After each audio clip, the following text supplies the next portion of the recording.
Alright, I think we're live. Everybody, welcome back to Pokemon Scarlet or Violet, whichever one you're playing. I'm playing Scarlet, but that, in the grand scheme of things, doesn't matter that much. Just means that I ride an orange lizard, who, if you try to move very slowly, the walking animation does not line up with the floor, but that's fine.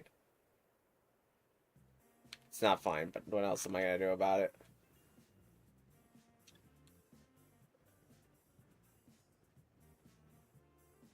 It's a very sandy day in Cascarafa, the town of Water.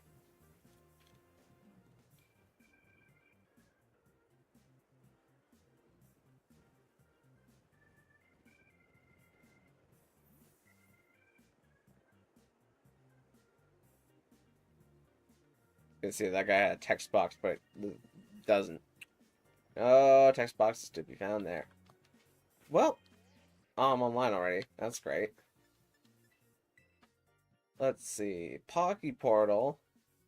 And let's do link battle and our link code for today. To start with, at least.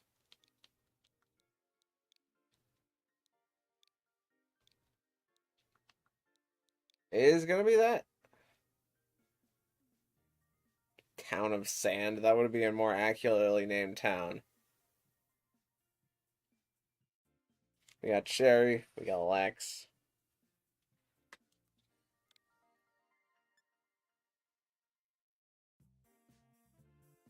And we're gonna run it.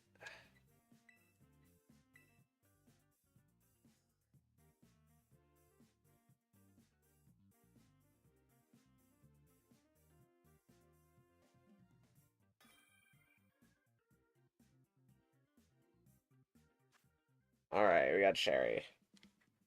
Let's see what Cherry has cooked up in the last 20 minutes.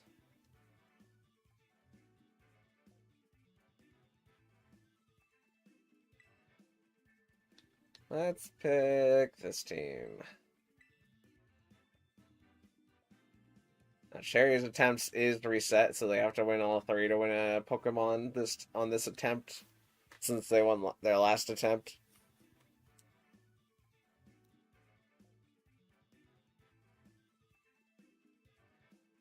I burnt it. I mean, sometimes burning the cooking actually makes it more flavorful.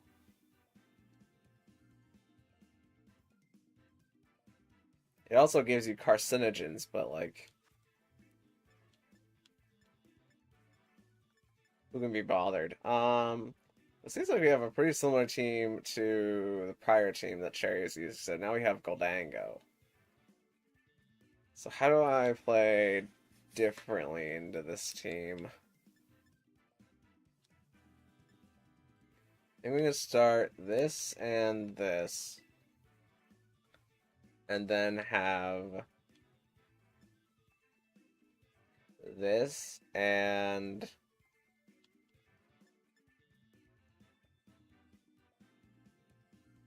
hmm.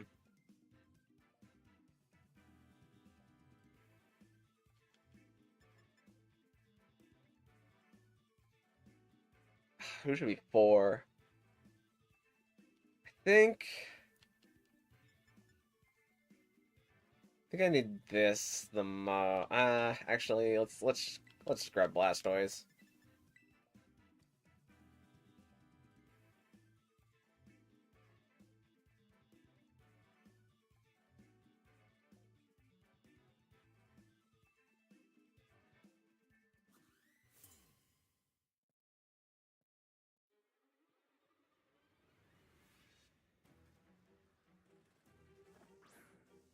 Okay, we got Rillaboom and the Giraffe.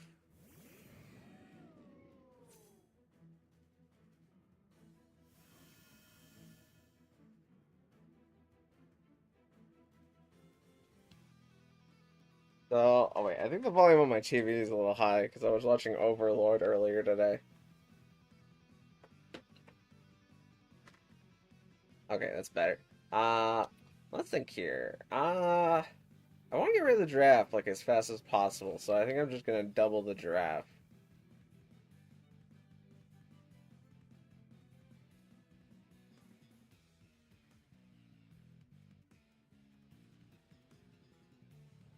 Okay, really went for high horsepower in our Caledon, which dealt a good chunk of damage.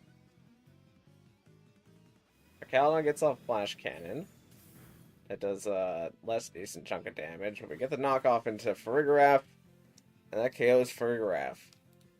We are hurt by its rocky helmet.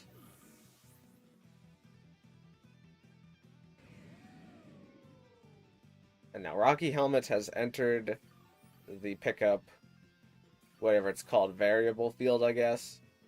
If there was a Pokemon with pickup, the pickup Pokemon can pick up the Rocky Helmet. Hi, Teo. How you doing? Good to see you. Good to see you. Alright, now we got Incineroar on the field.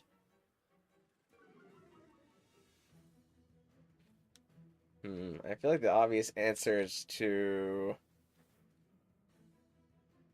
I can do a lot of things here. But I feel like they would want... I think I'm going to exchange damage here. And I'm going to call that they're... Actually...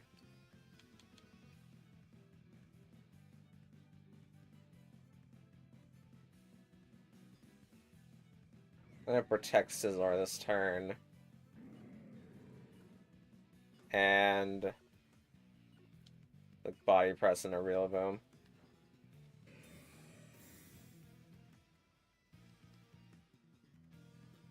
Rillaboom went for high horsepower. But Scizor caught it with its protect, which is pretty decent.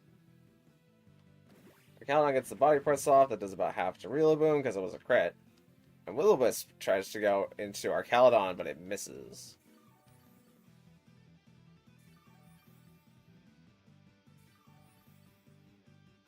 Fascinating. So I could have gone for the Bug Bite play that turn. I think it's possible that I could switch in Flutter this turn. I'm going to... Hey, let me make sure. Okay, yeah, I'm going to swap Pelipper for Scizor, and we're going to click Electro Shot into Incineroar.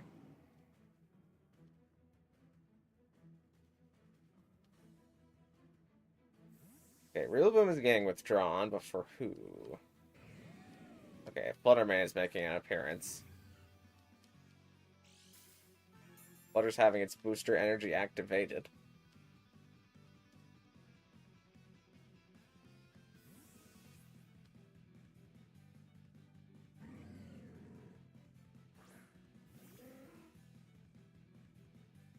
We'll be seeing a parting shot from Incineroar.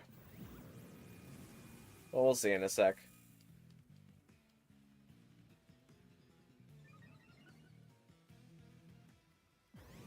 Electroshock comes out. Does that much damage to Incineroar because Incineroar is crazy tanky, and Flare Blitz goes into Pelipper. Alright, that's a good catch for us.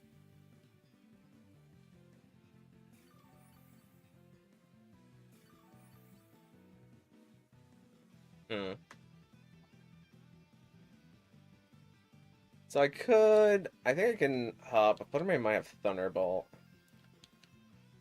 think at this point I'm gonna protect and go for maybe a Flash Cannon into Fluttermane.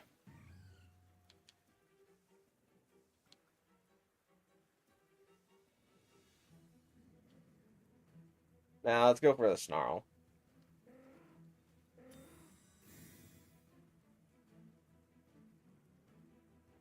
Fluttermane went for Moonblast into Pelipper. Okay. Caledon gets the Snarl off, hits both targets. Which target did it? It doesn't matter that it hits Incineroar with the Snarl so much. Okay, a double into Pelipper this turn was good to catch. Frankly, I don't really care much about what happens to Pelipper, I don't think. Not now, at least. I also feel like my opponent has me pretty set on not clicking body press into the Incineroar slot, because it could just be Terra Ghost. I'm going to try and hit Fluttermane here. Okay, Fluttermane goes for Protect. What does Incineroar do?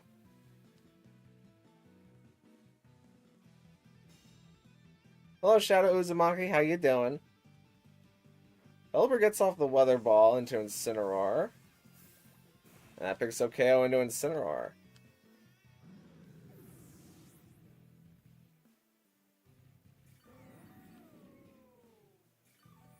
Now we have our Caledon almost at full health as the Grassy Terrain disappears from the battlefield. However, Rillaboom is about to return, and that will return the Grassy Terrain as well.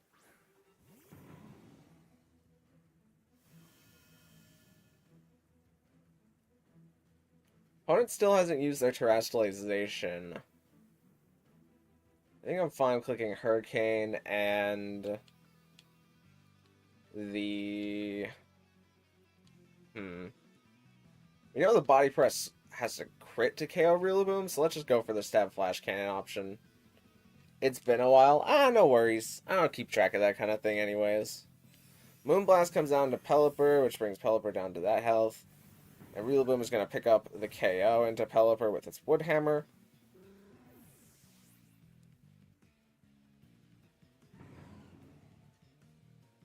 Caledon's going to get the Flash Cannon off, and that nearly KOs Rillaboom.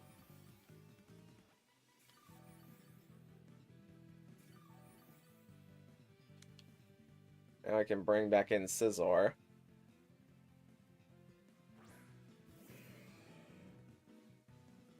And for this turn, I think I am going to just Bullet Punch the Rillaboom and Flash Cannon the Fluttermane. You're going to see a Terastallization.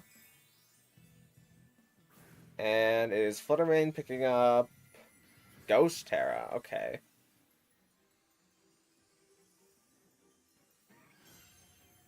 How have you been? I've been pretty good. Can't complain.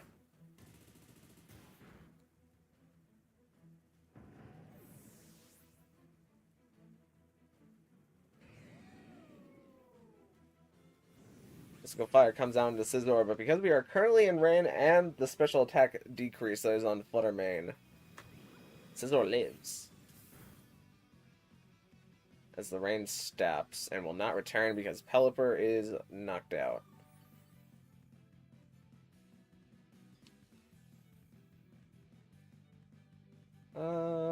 Yeah, I'm still gonna click Flash Cannon. Bullet Punch picks up the KO on Fluttermane. That is a GG's.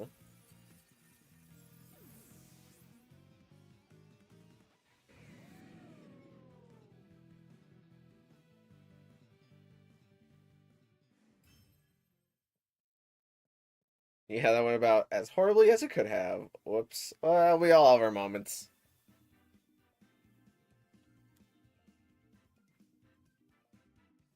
I mean, it's a fine. The four Pokemon that you brought are fine. They just, other than Incineroar and Rillaboom and like Fluttermane, they really don't have much synergy with each other. But you can't really make synergy in 20 minutes. Well, let's see how you fare against the other two teams.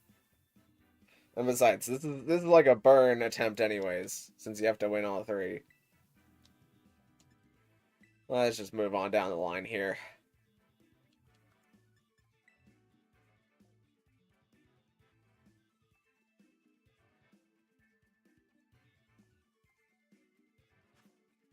Okay.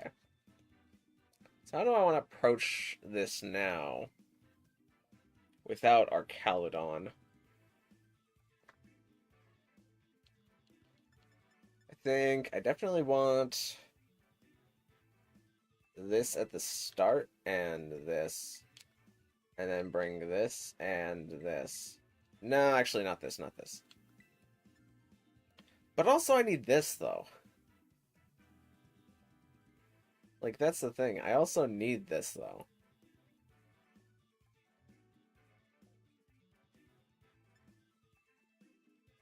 Hmm.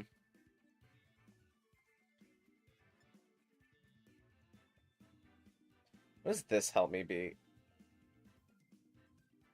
Without Indeedee? Not much, really. What does this help me beat?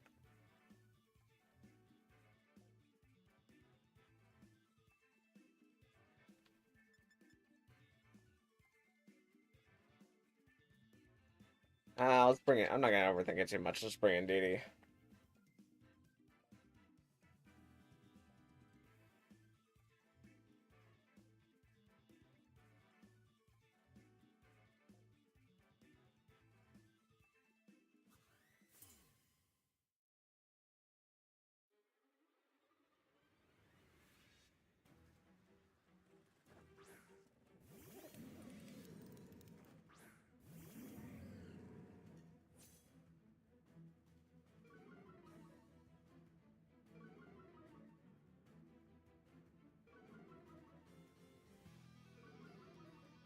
Okay, Retreat intimidates. My Incineroar is actually faster than theirs.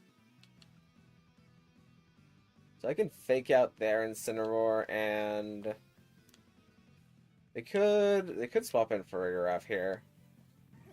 They really shouldn't though, because I just have a yeah, I should actually I'm gonna click fake out this turn, and then I'm gonna Shadow Ball the slot.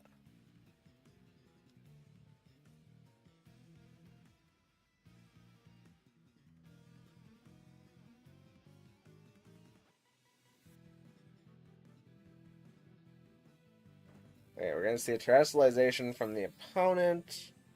They are grabbing a Goldango Terra into Terra Normal. Okay.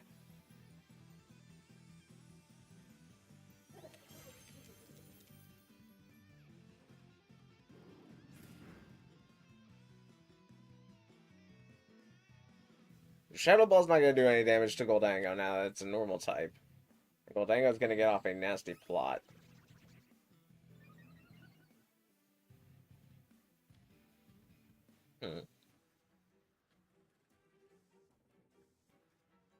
Could afford to Snarl and Protect. It could have Power Gem, though, on Goldango. That'd be pretty techy.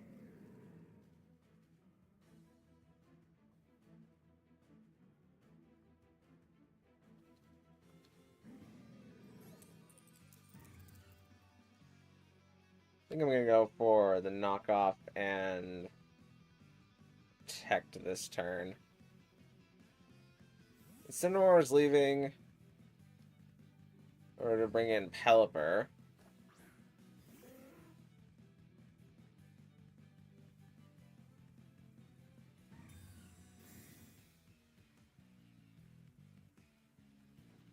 Goldango goes for Shadow Ball into Flutter Mane.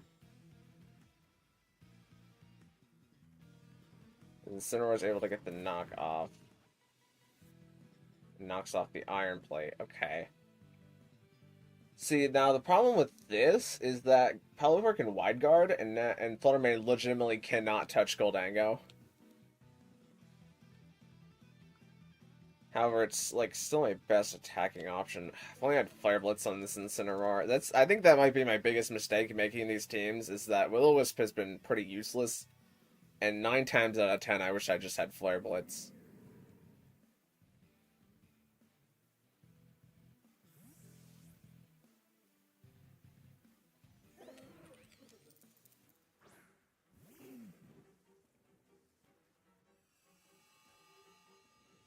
Yeah, there's Pelipper's Wide Guard. Goldango goes for Shadow Ball into Torkoal. That picks up KO.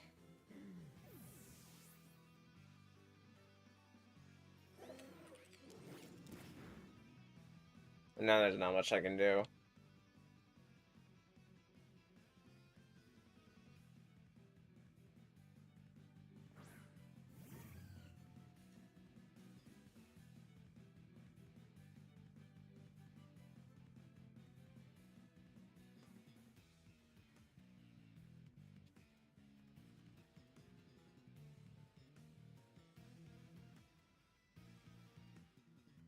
Especially if they have real boom in the back. It's not great. Not great positioning.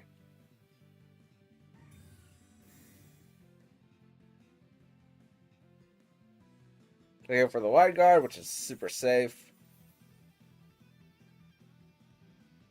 Goldango goes for the Make It Rain.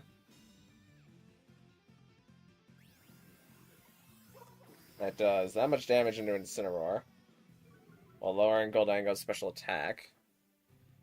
Get the knockoff into Pelipper, which knocks off Pelipper's Focus Sash.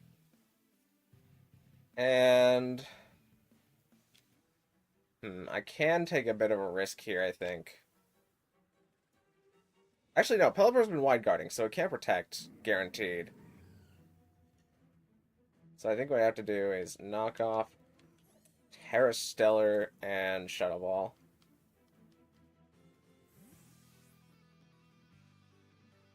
Who's coming in? Oh, it's Incineroar.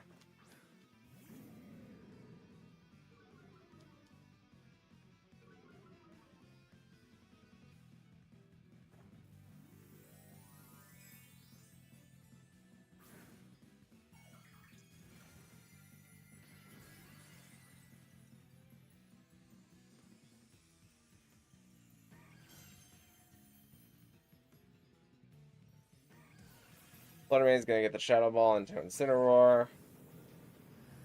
But it's not gonna do that much, because Incineroar is Incineroar. Make It Rain comes out. That brings Fluttermane down to Sash, and Incineroar to... I think that's just below where it can eat its berry.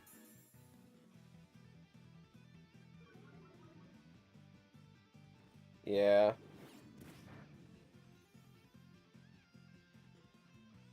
Knocked out the Citrus Berry at least, though.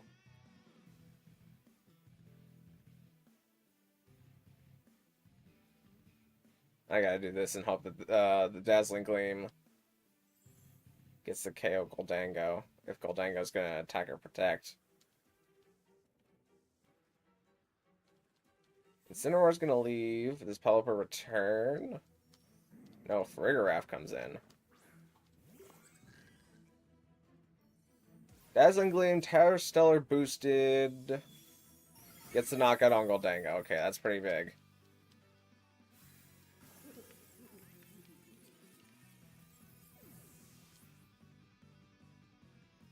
Snarl comes out from Incineroar. Single target. Does some pretty notable damage into Farigiraf.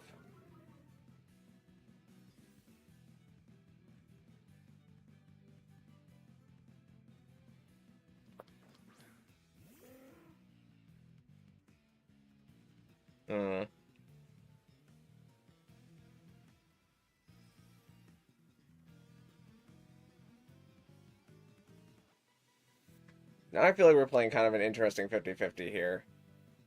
I don't have time to explain it all, but I think the best answer for me is to...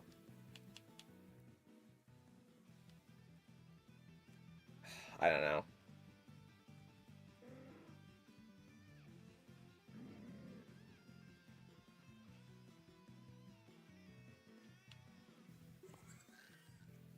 Let's do that.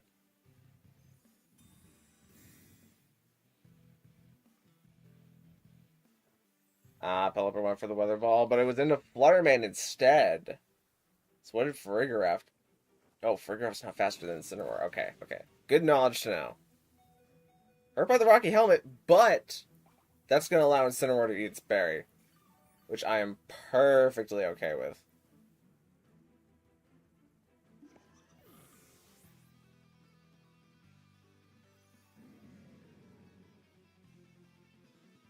Okay, I think the Farigiraf might have gone for Trick Room there.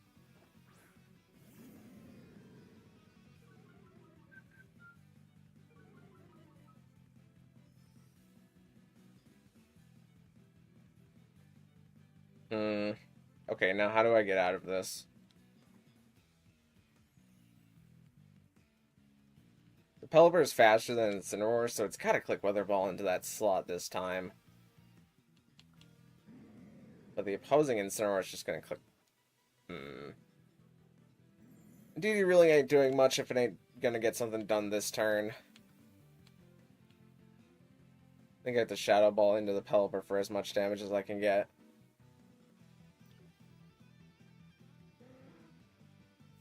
If we could have had the Helping Hand boost last turn, then maybe we get out of this, but right now it looks pretty grim. Because I think I need the Helping Hand Shadow Ball boost in order to KO Pelipper.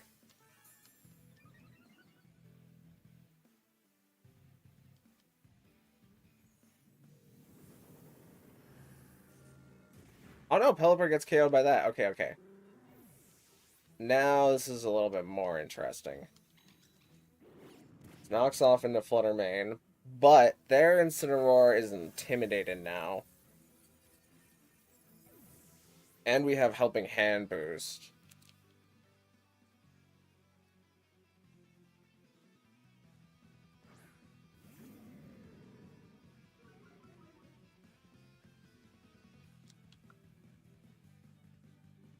Oh wait, and we have Dazzling Gleam on Indeedee.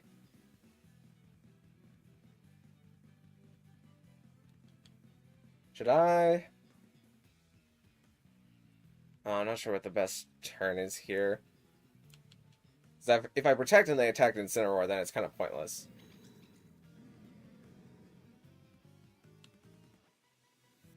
I think I have to use my best damage output, though, which is Knockoff.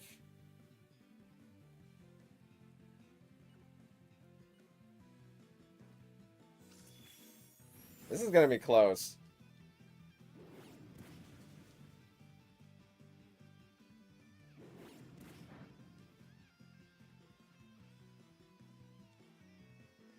I'm going to protect just for the heck of it, I think.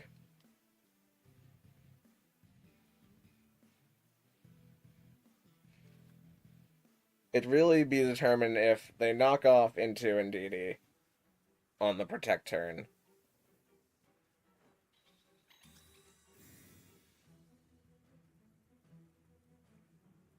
Okay. That helps assure things a little bit more.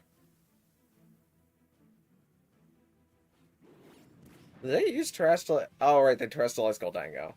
Forgot about that. I think the D-Gleam plus the knockoff puts us in a winning position. By just a hair. Incineroar decides to self-KO with Flare Blitz.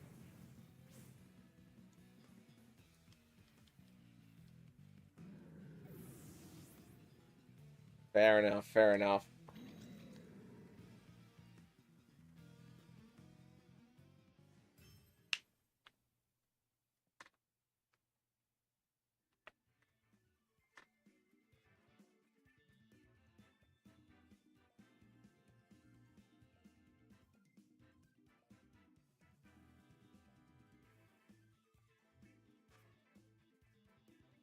Oh, alright, seems like Cherry wants to give up for now, at least. Fair enough, fair enough. Alright, whenever stream catches up, we'll have the lobby or the floor back open. Yeah, that's not working. Yeah, they need a little bit more synergy with each other. It's just the thing.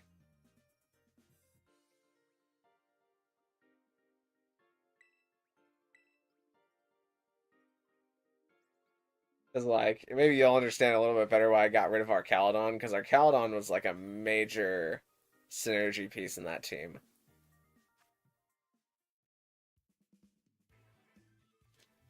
Ah, we got Sequoia here.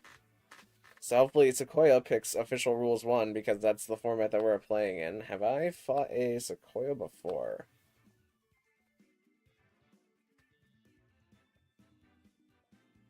It would seem I have not. Alright, Sequoia, since this is your first attempt, that's normal rules.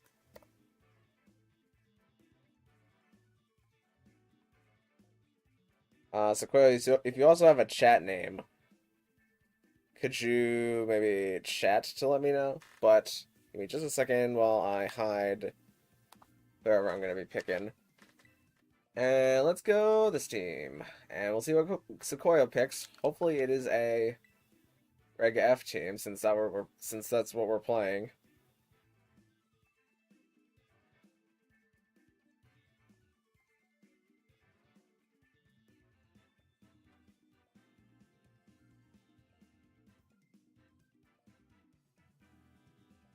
It's Usharo Uzumaki? I thought we played before.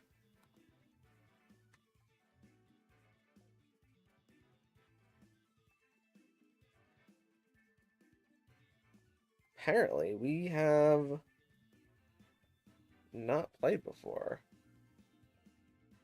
And that is an entirely legal team. Just make sure that you only bring 4, because you're only allowed to bring 4.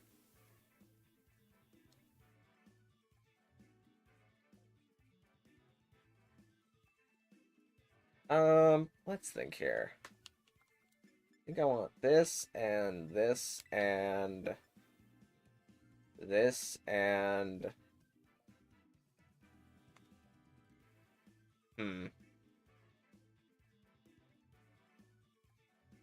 It's not a great last Pokemon here by any means.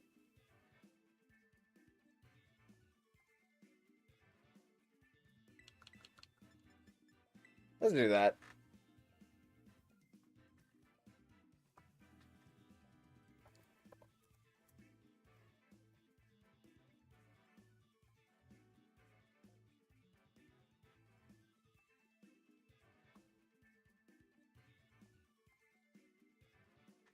My bad, it doesn't have to count, didn't know. Oh, well. Did you lock 6 Pokemon? Because if you lock 6 Pokemon, I would prefer if we just restarted it, but used official format 1, since that's the format that we're using.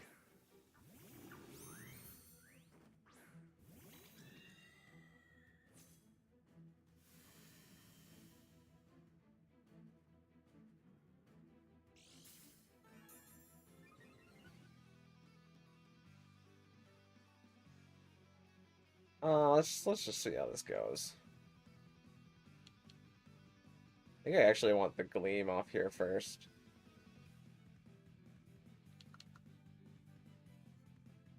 Let's get room up.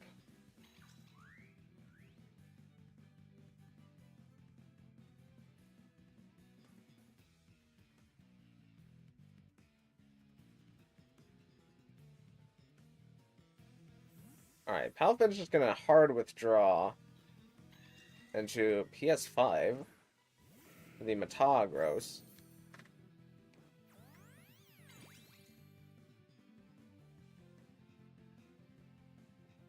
Grimmsnarl gets up a light screen.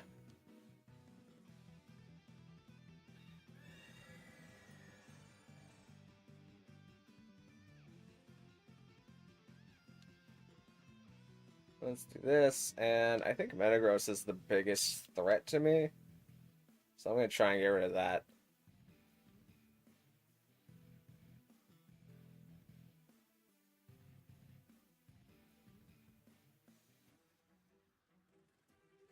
Love to see some Palafin. It is a unique choice, especially in a Reg F format.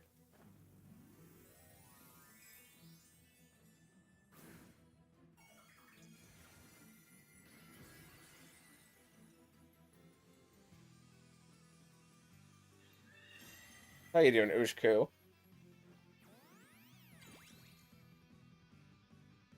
Let's see what happens here. Irene gets off its Mystical Fire. That does about that much damage to Metagross, which activates its weakness policy. Huh. I wonder if there's a Bulldoze somewhere on this team. Grimmsnarl goes for Spirit Break. It's about a fourth of Indeedee's health. And Meteor Mash picks up the rest of Indeedee's health. I'm doing great, man. How are you? I'm doing pretty good. Can't complain.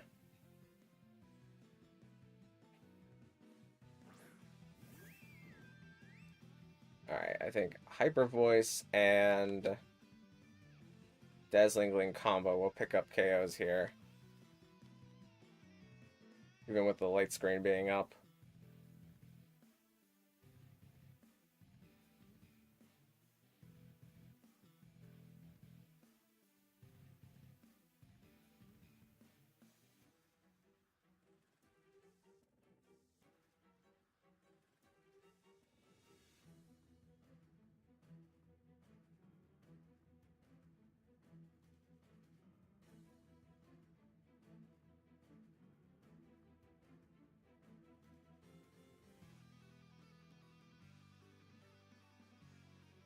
Really taking our time to think about this turn. Dazzling Gleam comes out. Does about half of Grimmsnarl's health. And enough to Metagross. To our Primary's Hyper Voice will finish off Metagross and do pretty significant damage into Grimmsnarl here. Grimmsnarl gets the Spirit Break off into Hatterene, which is probably the better one to be targeting here because you want that special attack drop on Hatterene.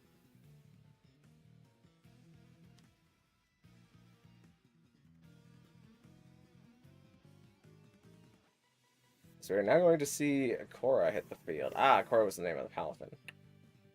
Gotcha. And we should be able to Moonblast and... Actually, no. We can...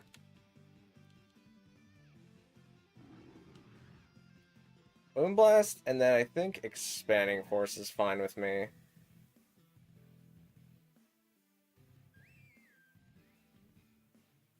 I could Hyper Voice, though. Yeah, Hyper Voice does enough.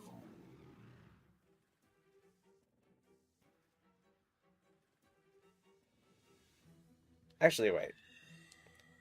I think my best play here is actually to Moonblast and to Dazzling Gleam. Because Hatterene is the one that gets the spread damage here because it's slower. The shiny looks even cooler on the battlefield. It is a nice shiny. Glad that they made it feel pretty effective. Grimmsnarl goes for the Thunder Wave, but since we are on Psychic Terrain, there is no Prankster activity. As well as since we are on Psychic Terrain, there is no Jet Punch activity. As all priority moves are negated. And any priority is negated, because Grimmsnarl was Prankster.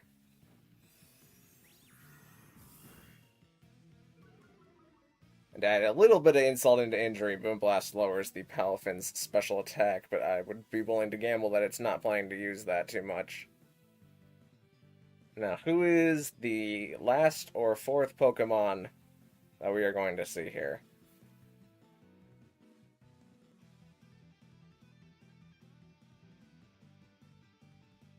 It is Candy. The Hydrapple, okay. Click Ice Beam into the Hydrapple, and we'll click Expanding Force.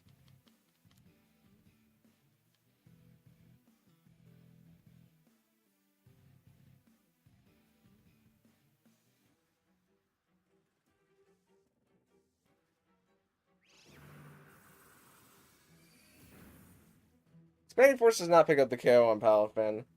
And it's actually slower on the Hydrapple, but Primarine has super special bulky, so Primarine at least gets to get off its Ice Beam. That does not pick up KO, however. This Palafin goes for Grass Knot, which also does not KO. As Twisted Dimensions now return to normal, and weirdness disappears from the battlefield. Okay.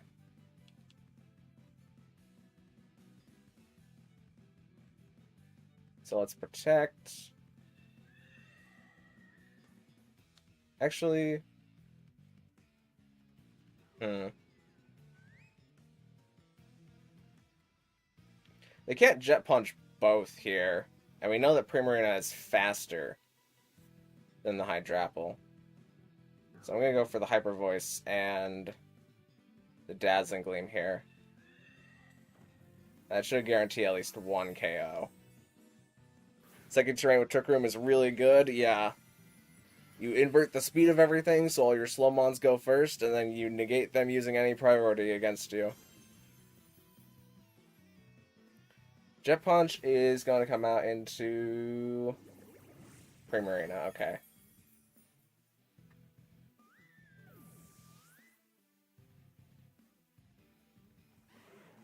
Energy Ball comes out from Hydrapple. Is that Choice Specs then?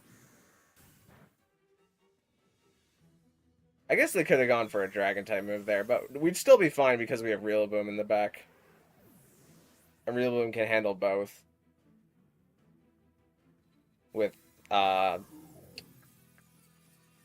Glide and... Well, it would fake out one of them, and then U-turn the Hydrapple or Grassy Glide the Palafin. But GG's!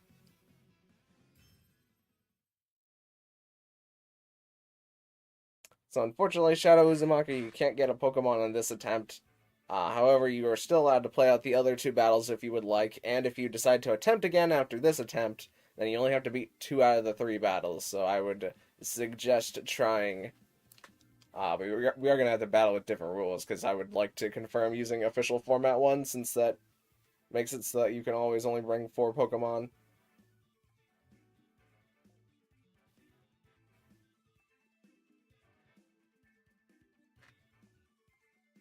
Fairy got me nervous. I mean, Fairy's a very good type, offensively. Definitely an above average type.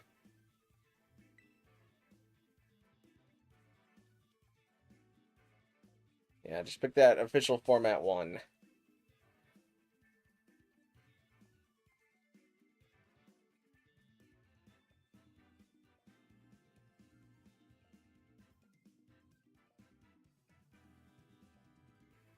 I'm out of team ideas. What if you did a snow team?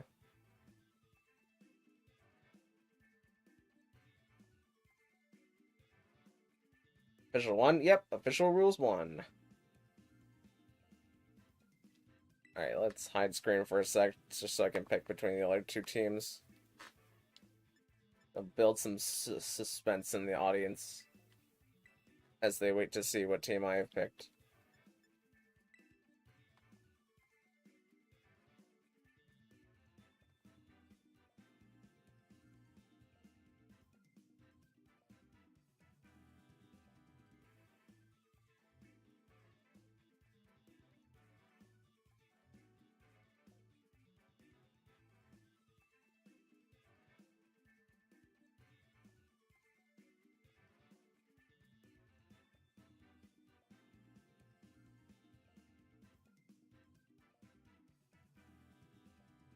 Performing magic? I mean, that's what I do whenever I'm off screen. I'm performing some kind of magic. I think we're seeing a little bit of a change up here. Previously, I don't remember what filled those 2 spots, but now we have a Pincurchin and an Iron Valiant, which is very interesting. Let's go with Archaludon Raichu. Nah, actually I can't do that. Let's do Archaludon Pelipper. And then have Scizor and Grimmsnarl in the back.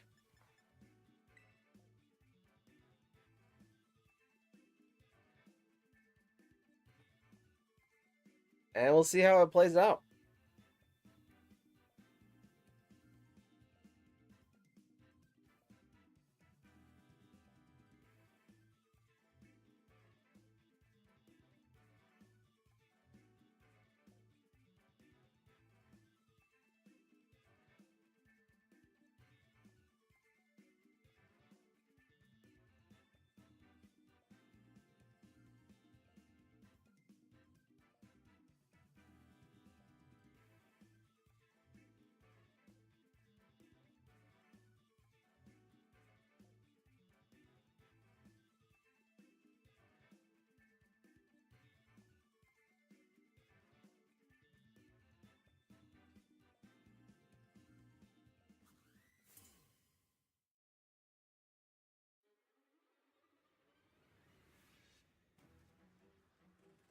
Alright, they're going to open with Pincurchin and Palafin. We're going to open with Archaludon and Pelipper. This Pincurchin sets up the Electric Surge. So the Pincurchin, it can use Pincurchin Blast. I feel like it's going to go for Pincurchin Blast into Pelipper here. To try and take it out in one hit through the Focus Sash. Let's go for the Electro Shot into Palafin, and let's bring in...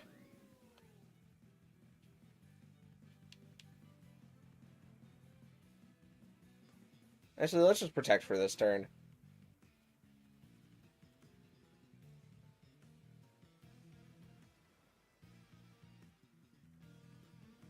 This last time they hard switched Palafin.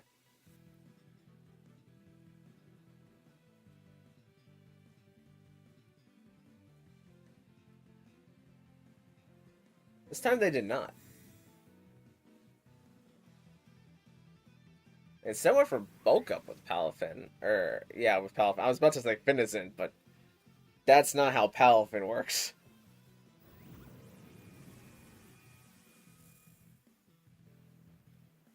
Our Caledon is going to absorb energy for its Electro Shot, and we are in electric terrain, so unless this is a Focus Sash, yeah, I don't think Palafin has a great chance of surviving this turn. It didn't let you switch? Oh, you might have taken too long to use a move then.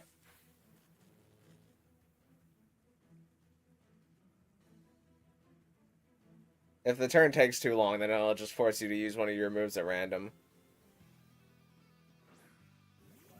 I mean, Iron Valiant's here now.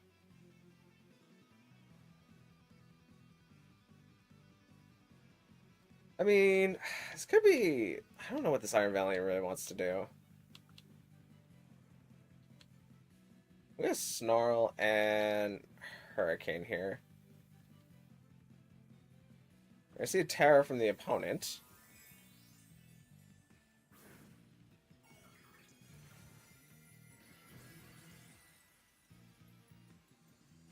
They grab Terra Fairy, which is beneficial for them here. Okay, they are in fact physical. And that's going to KO our Caledon.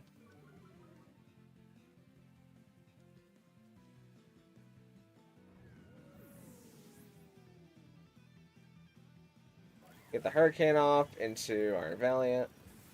And that picks up KO into it, which is kind of handy. But I think Pincurchin... Yeah, Pincurchin went for Pincurchin Blast. And that brought us all the way down to 1 health.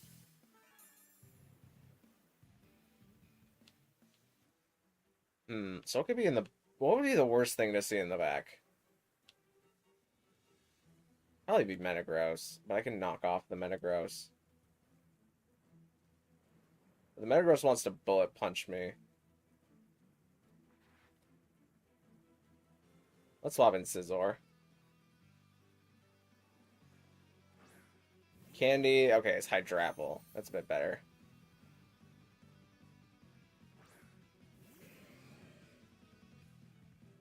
I don't remember what they actually... I forget whether or not Pincurchin still has Sucker Punch in this generation. I know they took something away from it that made it even worse, other than Electric-type moves. I'm gonna Bug Bite this and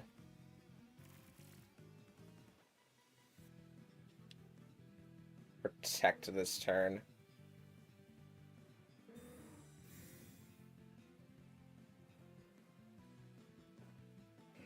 Bug Bite comes out, that picks up a clean one-hit KO.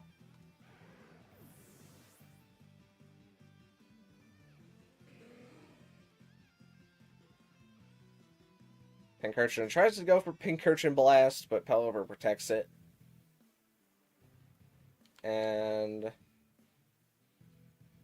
let's Bug Bite and Weather Ball, because now I really don't care about what happens to Pelipper. Even if the Pincurchin does have Sucker Punch.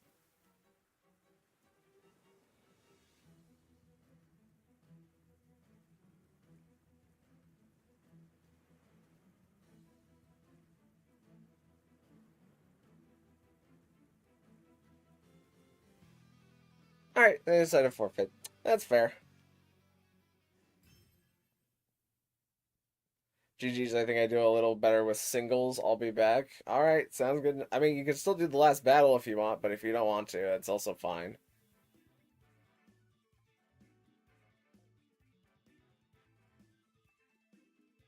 But take some time, mull it over.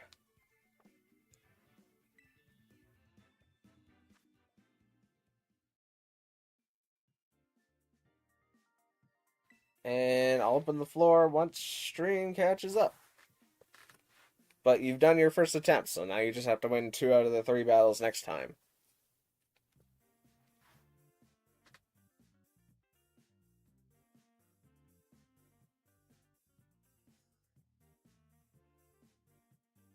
And stream's caught up.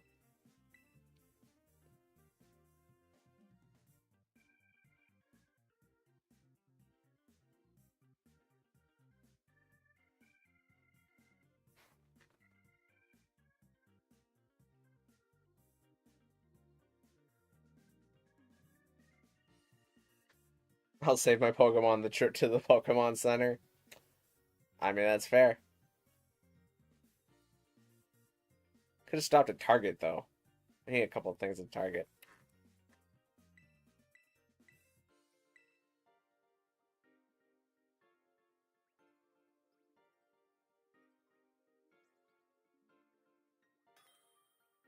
Alright, who do we got this time?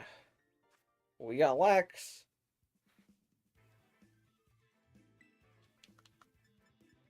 Official rules 1.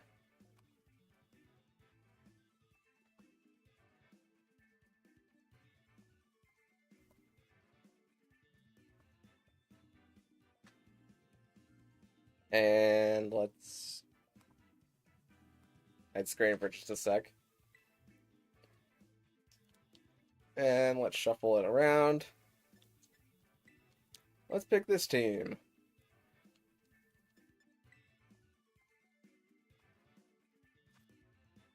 Okay, pretty interesting double weather setup here.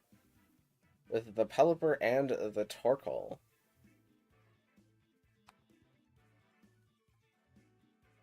I think my best thing that I can do is I can do this, and let's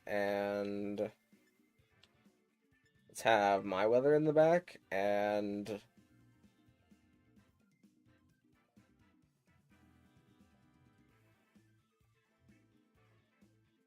what? And Scizor, I guess? Scizor doesn't help me into that and that, but I have that tell me with that and that. But if I'm out of rotation, that already helps me with that and that. And that already helps me with that and that.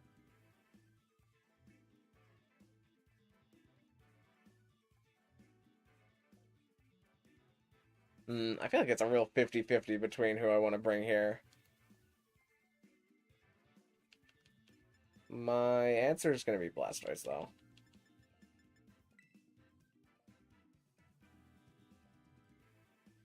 Not sure what I'm doing. I mean, we'll see what happens.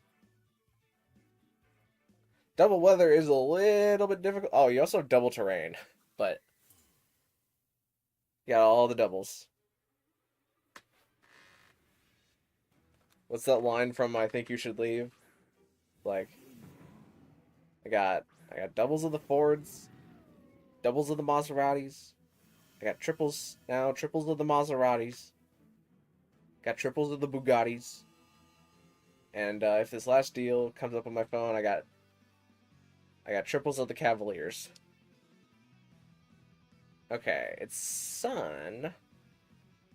Sunny Torkoal. Sunny Torkoal will hurt me if I don't hurt it. So I think I'm going to bring in Pelipper for Grimmsnarl and click Electro Shot into Torkoal.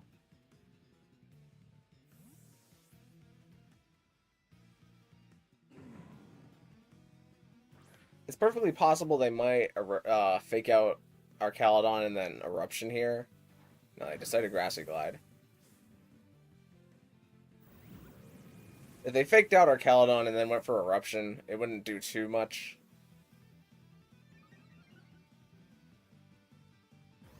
Here comes the Electro Shot. Does about half to Torkoal. Torkoal goes for the Earth Power, which does some pretty decent chip into Archaludon. It activates our Stamina.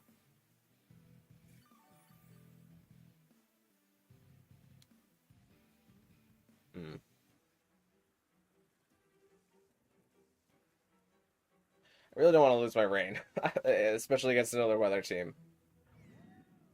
So what I'm going to do... this is actually not a great position, now that I think about it.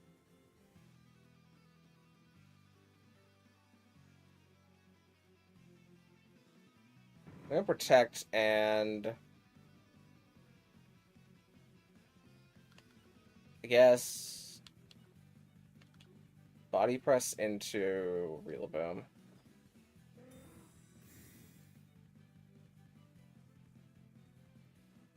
Okay, Torkoal protects, which is a nice benefit of attacking a Rillaboom this turn.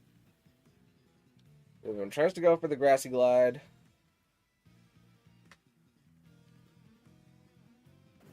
To get the body press into Rillaboom, and that does not do as much as I was hoping it would. But it never does.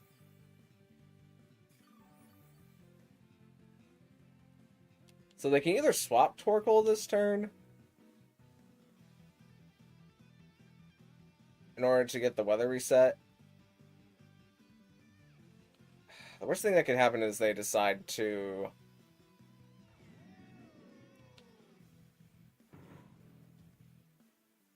Let's see if we get both of our weathers taken out. Torkoal retreats, which I'm fine with.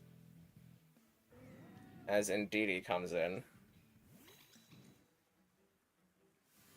And makes it Psychic Surge, which actually helps me a little bit here. Oh, okay, I think the other person has realized their mistake. Which is that they can no longer Grassy Glide because of their double terrain.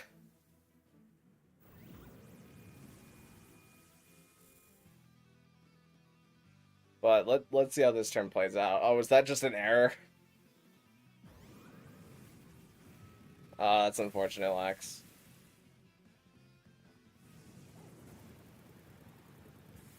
I mean, at this point, though, like, I don't really think it matters what you have in the back. I'm pretty sure I could win this game. With my +2 special attack Archaludon. And Pelipper still up. So even though we went to error there, I'm just going to call out one in my favor.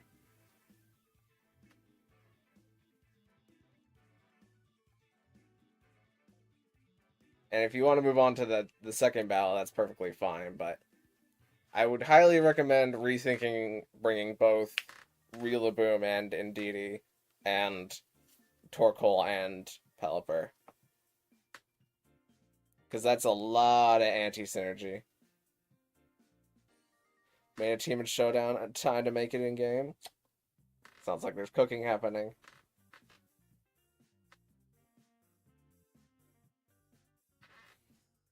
I never get to learn if I never get to the end of the game.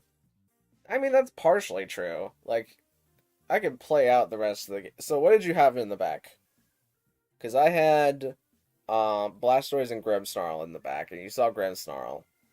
What did you have? You had is either Pelipper, Hatterene, or Incineroar, right? So if it was Hatterene there, I would just click Snarl with Archaludon and click an attack move with Pelipper, or I would probably swap Pelipper into Grimmsnarl, and then have Grimmsnarl set up screens, and then with the +2 snarls from Archaludon constantly snarling down, it means that if it was Hatterene and you tried to set up Trick Room, then you would have to hard switch in Torkoal, which means that it would get a -1 in special attack upon entry from Snarl if I don't miss the Snarl, and I would cycle Grimmsnarl out for Pelipper in order to reset Sun to Rain and win the Weather War. I brought Incineroar. Incineroar, what would happen there is you could redirect with Indeedee, but you can't fake out with Incineroar, so I would probably still cycle Pelipper. I'd probably cycle Pelipper into Blastoise and have Blastoise set up Iron Defenses into +6 and then body press everything while Archaludon gives Snarl and body press support as well. And then that would also wrap up the game. Like, I'm pretty sure the game was wrapped up at that turn. I don't really see how you would get out there.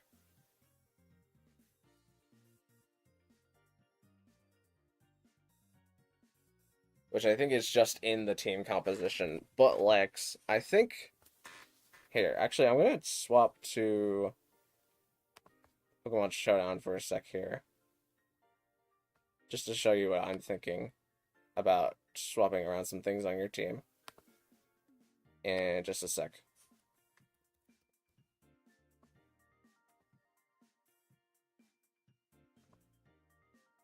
Unless there's somebody else who wants to battle, I don't think there is. I need DD female. Just a sec. And who was it? Pelipper and Sarkol.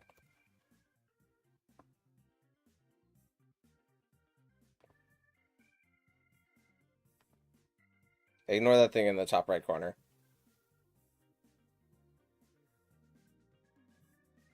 Oh, I also can't read chat while I'm on the screen. Hold on.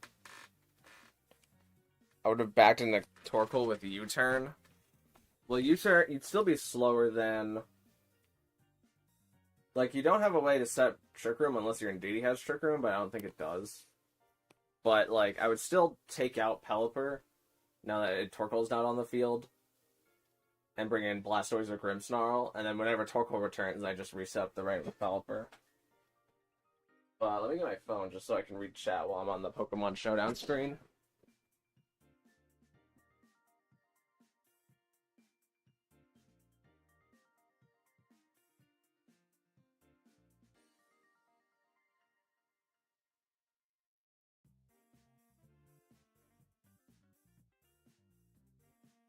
To be honest, I never plan on using Trick Room. Yeah, you don't seem to go...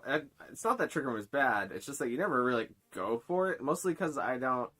Like, especially the Rain team, like I've said before, the Rain team is good into, like, the Hatterene and Indeedee Trick Room setup, so it is a bit harder to use there. Give me just another second or so as I pull up my own stream on my phone. So I can read chat while being on the Pokemon Showdown screen. Okay. I have it just to try and counter your Trick Room if you are trying to set that up. I mean, that's fair. Trick Room does beat Trick Room.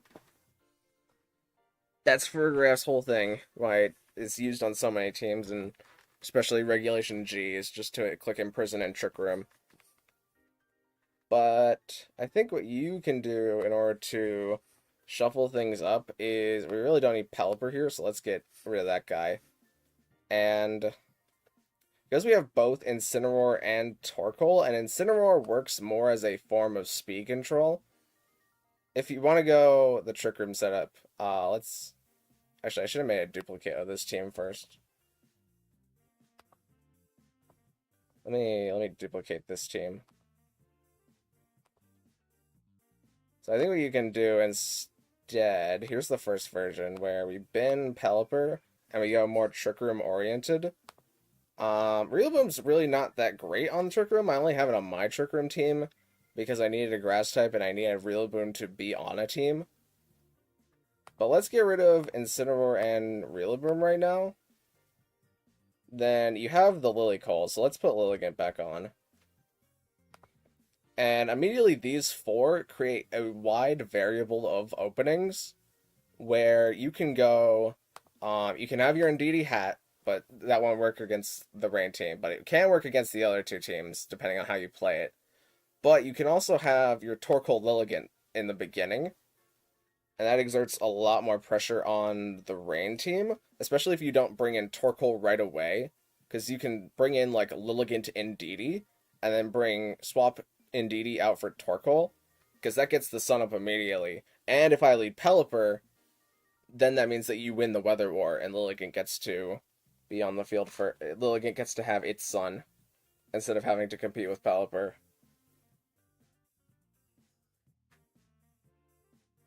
So this 4 is already really concrete. You just need to have 2 other Pokemon that cover for your other weaknesses. One of the Pokemon that comes into mind is, like, the Ursaluna, but you don't have Ursalunas, so we're gonna rule that out for now.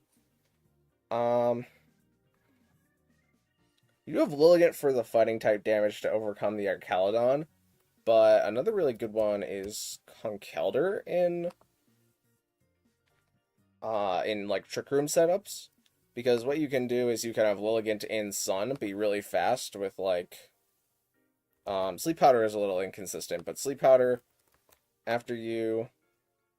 your Leaf Blade, or even, like, your Solar Blade. And your close combat. And then what you can do is you can have... just fill out the set here. If you lead with like Torkoal with Drought, and you're pressuring that fake out into whatever turn where you do the thing that I previously talked about, where you lead Indeedee and Lilligant, and then you swap in Torkoal. You can try and Sleep Powder something with Lilligant that you think would do the most damage, and you bring in Torkoal, and then you after you the Torkoal, and then if Torkoal ever goes down, you can after you into Conkeldurr, and maybe even hard switch in Conkeldurr, who's a little bit more accessible Ursaluna, but also gives you a little bit more type diversity. Well, not type diversity, because you have 2 fighting types, but a fighting type with, like, Terra... You can play around with the Terras here a little bit, like Terra Steel, and have, like, Drain Punch. Bullet... Nope, but what? They took a Bullet Punch off of Conkeldurr? Maybe that's why we're not seeing so many Conkeldurrs these days. Dang, I cannot believe they did that.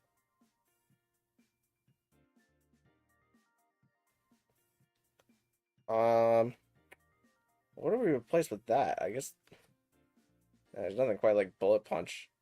I mean, Bullet Punch doesn't work while Psychic Terrain is up, but man, losing the Bullet Punch really stinks. You have Wide Guard. Wide Guard would be very helpful for counter.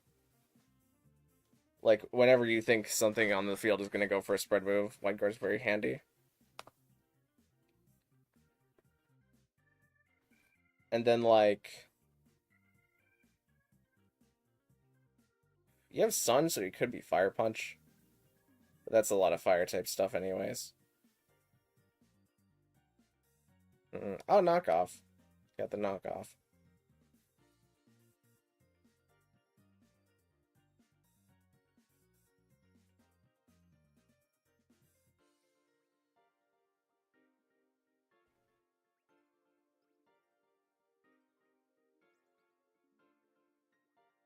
And...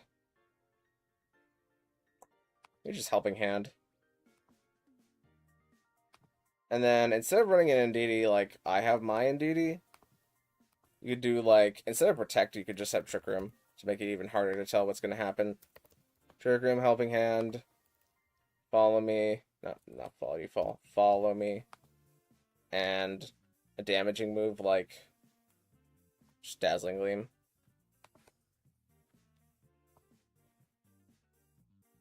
Perhaps Psychic Seed, because you have Hatterene, and you can make your Hatterene a little bit more variable, like, mine is Expanding Force, Dazzling Gleam, but if you don't need the Mystical Fire, you can run, like, Nuzzle.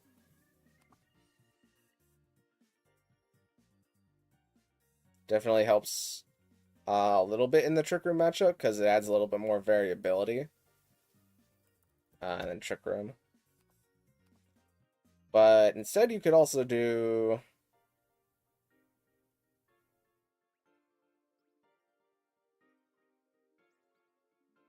you could figure out, like, a really niche coverage move, like...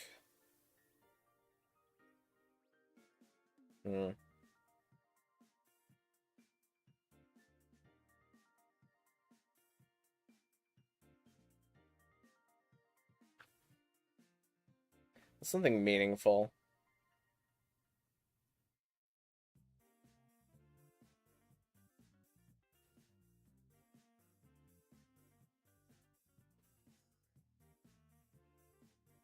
I guess Shadow Ball's not so bad. Shadow Ball or Nuzzle. Something other than Mystical Fire, because Mystical Fire doesn't go that far against most of my teams. The only thing it's really good against is Exeggutor. But even then, like, Expanding Force will still do the job against Exeggutor. But play around with your coverage a little bit more on Hatterene. And always Magic Bounce. And then if you're gonna go guaranteed Trick Room, you might as well just have like choice specs and eruption. But you could also do like, what's it called? The jetpack? No, what's it called?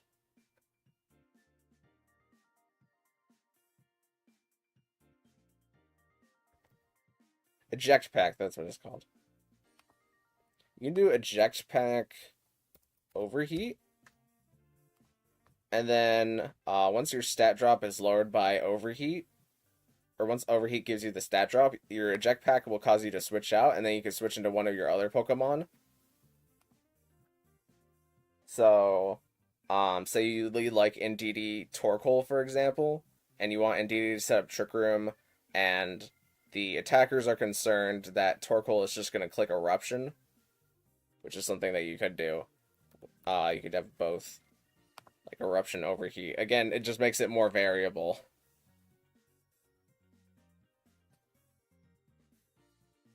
Got the Pokemon themselves, just gotta build some of them. Sounds like it's progressing nicely. And then the Earth Power to be other Torkoals. And I guess Protect on a Jetpack. But you could do something like this because it makes it a lot easier to position Torkoal and to get it out of there. Especially when you have like Incineroar Intimidate.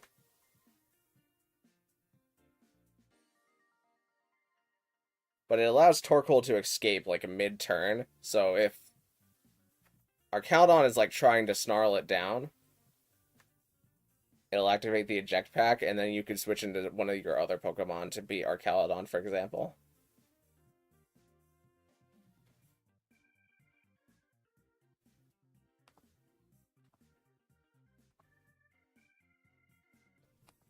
I guess I'll just put a Life Orb on Hatterene right now.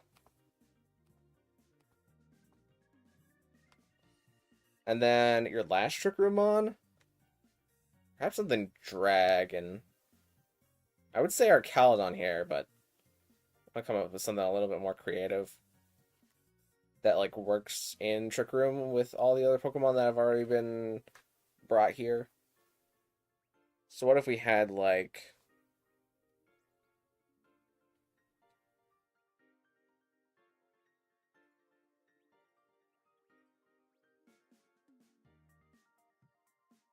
well, we had Dondozo.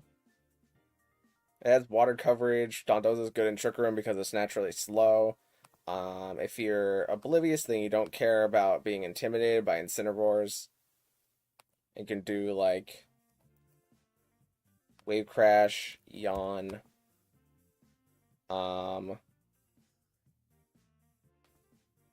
If you swap Helping Hand out for Coaching on Conkeldurr, then you also have more synergy with Dondozo. Because you can make Dondozo just sit here for a really long time by putting everything to sleep with Yawn, getting Coaching Boost off with Conkeldurr, and having not Rest Talk, but like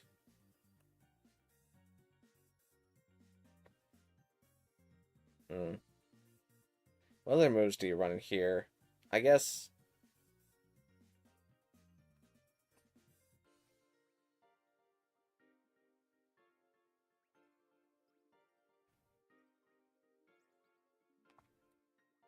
just gonna move Yawn down to the spot because it's a little bit nicer looking.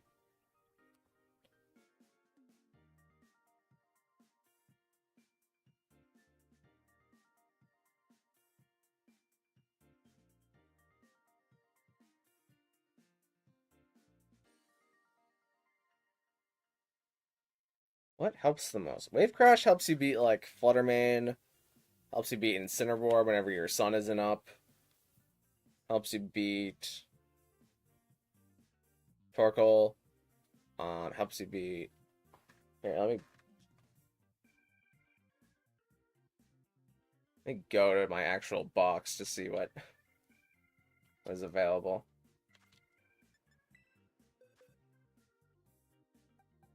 Um, whenever my rain is up, it makes it so that Wave Crash can do a lot more damage into Grimmsnarl and Scizor and Raichu. And if I decide to terrestrialize out of my resistances on these three, then it's also very useful. As well as, oh, Tyranitar and Arcanine absolutely hate catching the Wave Crash. And then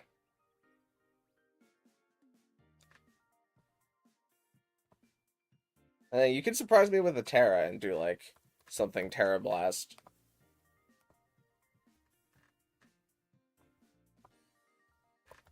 And leftovers. Just pick like one of these, maybe Ghost. Or Dark. Dark could also be very helpful. You gotta be careful with Dark, though, against what you're using Dark against. But yeah, this is how you would build like a more conventional Trick Room team, because you really don't need fake out Mons here if your speed control is going to be you hopefully getting up Trick Room. But let's say, for example, we don't go with the Trick Room option, and we bin Hatterene, and we probably also bin Torkoal in that scenario. Now we're left with Fire, Water, Grass, and two terrains that kind of collide with each other. So let's just swap Indeedee out for Farigiraf, because Farigiraf is so annoying and just so many things. We still have the Pelipper, and you know what? Actually, no. Let's do this a little differently. Let's swap Rillaboom out for a Pokemon that I was thinking about the other day, which is Brute Bonnet, and bring Indeedee back. Because Brute Bonnet is actually really good into all three of the teams, I realized, when I was thinking about Pokemon that could be used to beat me. Because Brute Bonnet handles this Pokemon, it can handle Rillaboom, except for the U-turn. You'd have to be Terrafire.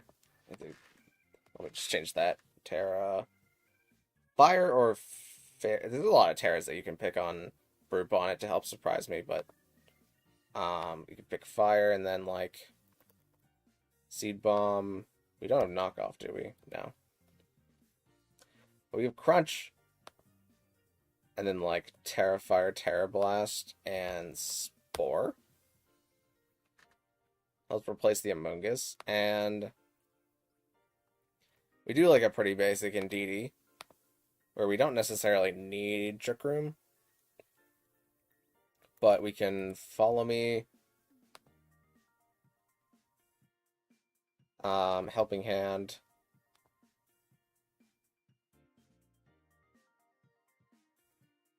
Just an attacking move and Trick Room, just in case to invert the Trick Room that may come up. With Psychic Seed. And give you an item. Let's go... Life Orb isn't such a bad option here. Or maybe you could even go, instead of having Spore, if you don't want to use Spore, you could just go Assault Vest. But the Spore is definitely very handy, because you like to play with Amoonguss previously.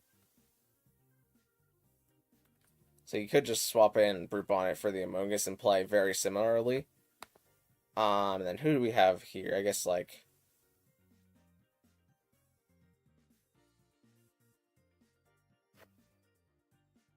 Going to need to trade for a Brute Bonnet? Okay, I can do that. And then... Who else do we have here? I guess something that would go with the Rain. Which would be like our Caledon. Who else goes with the Rain? There's Kingdra. Who does Kingdra help beat, though? I don't think Kingdra helps beat anybody in specific. And is kind of dead weight outside of Rain.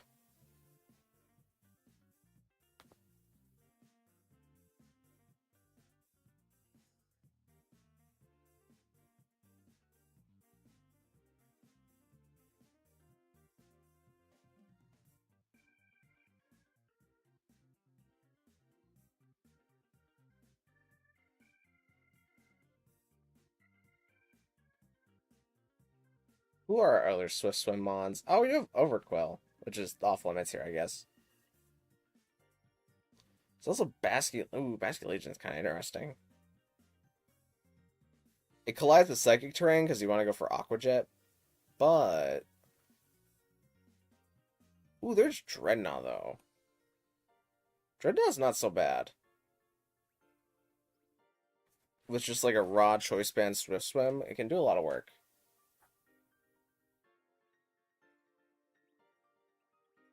Honestly, Incineroar Pelipper clashes a lot.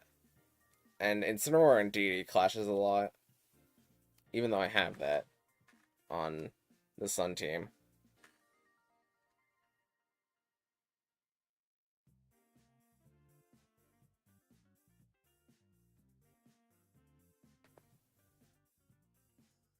Hmm.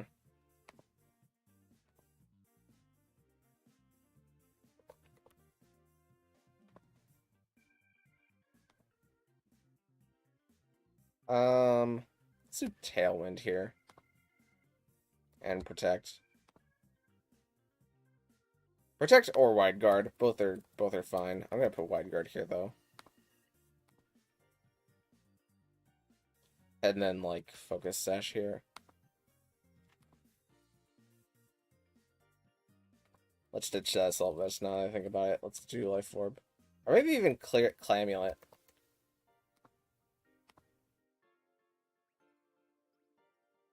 Because you have Pelipper to get you around my other Incineroars. And your Incineroar also has a lot of tech moves, right? I feel like the best tech move that you could do is like Fake Out, Flare Blitz, Knock Off, and Drain Punch. This is a really techy Incineroar I was thinking about a while ago. And then do Terra Ghost.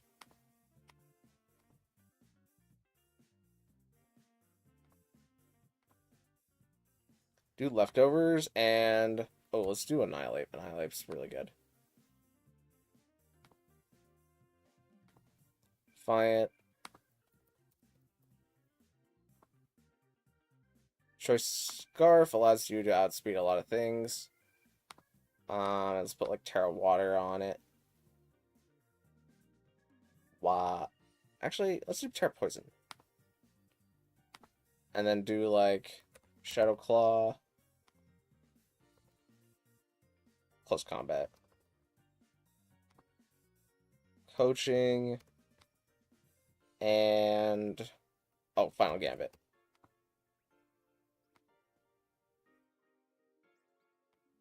Make yourself as fast as possible. As fast as possible, Annihilate beats non-booster Flutter Mane. So as long as you can like keep Sun from being up with Pelipper, then Annihilate can, with Terra, handle Flutter Mane. Flare Blitz U-turn, Scorching Sands Fake Out. Yeah, we're gonna change Incineroar a little bit, because the Scorching Sands is an interesting tech move, but I don't think it's that great. Like, Fake Out Flare Blitz, I agree with. And then Knock Off to help you get rid of items, because a lot of things here require items, like Blastoise Leftovers. Like, a lot of things don't like being knocked off. Can help you in the long run.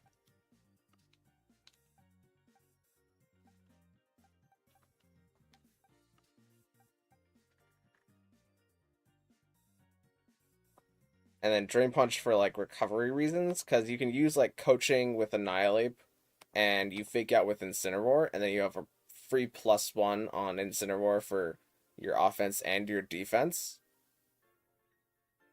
So if you're not dealing with special attackers, actually you could just go Assault Vest on Incineroar.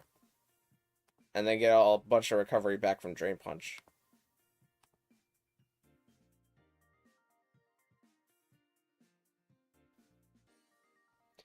When tearing, does the Terra replace a secondary type on the Pokemon? It replaces your entire type.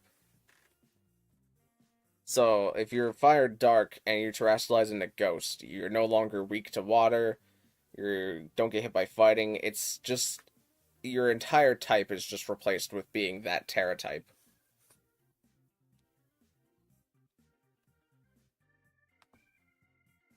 Oh, coaching also helps. Coaching also helps Brute Bonnet take some hits. Yeah, I like coaching a lot here. Pelipper for anti-sun, but Brute Bonnet also thrives in the sun a little bit, so it's not super over if your opponent brings sun. And what else? What else? What else?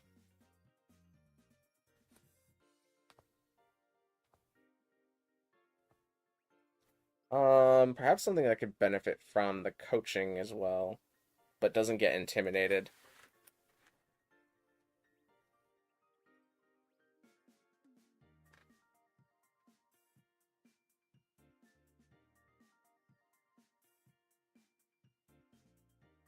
Hmm. I think we have two darks. Could use a dragon. Actually, no, we can't use a dragon because we don't really have. This is weak to fairy, and this is weak to fairy, and this is neutral, and this is neutral, and this is neutral. So we actually need an anti-fairy. Oh, King Gambit. You have three darks, but King Gambit is very anti-fairy. Because you can do, like, whatever Terra, but have, like... You could have Indeedee, King Gambit, and then have... what is this? It's been so long since I've used a King Gambit. I forget what its signature... Kowtow Cleave. You can have Kowtow, Ironhead...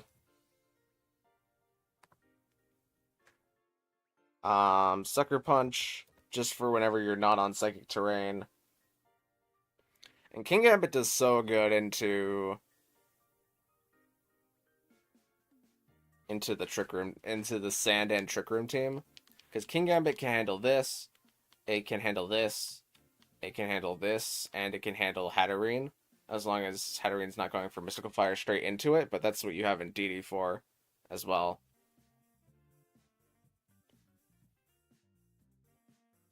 And your last move can be like...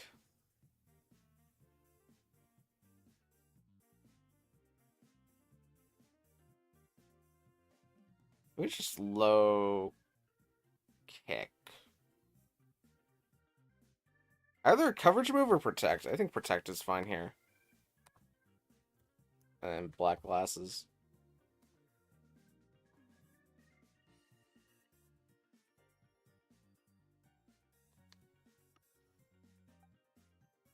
King Gambit can beat this. It can beat this pretty reasonably, I think. It can beat this. This King Gambit will struggle a little bit into our Caledon, but you have other things for dealing with our Caledon on this team. It can kind of deal with Pelipper. Depends how much you take from the Weather Ball. And it can't deal with Blastoise, but you have other things on this team for dealing with Blastoise. So yeah, that's two versions, I think. So maybe play around with the mons that I've suggested on both of these teams. See what you like, see what you don't like.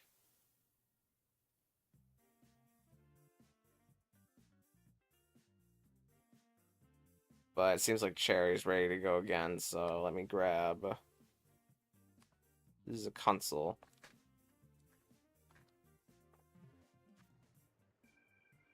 And let's run it back.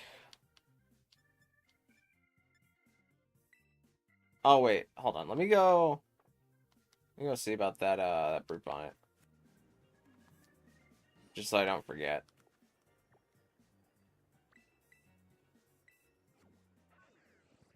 I also give Cherry like an extra 5 minutes or so, just in case they want to change something around last minute. Here we go, go, go, on an adventure.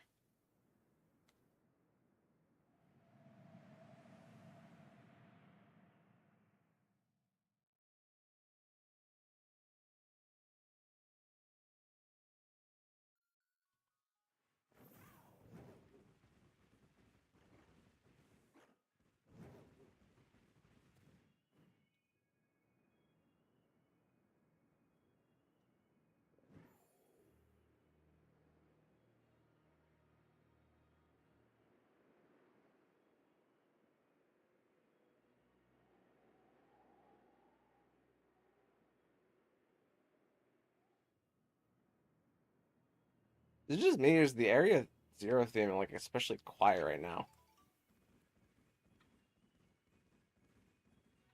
Okay, it got louder when I hit the ground. That's a bit strange. There should be brute bonds around here though.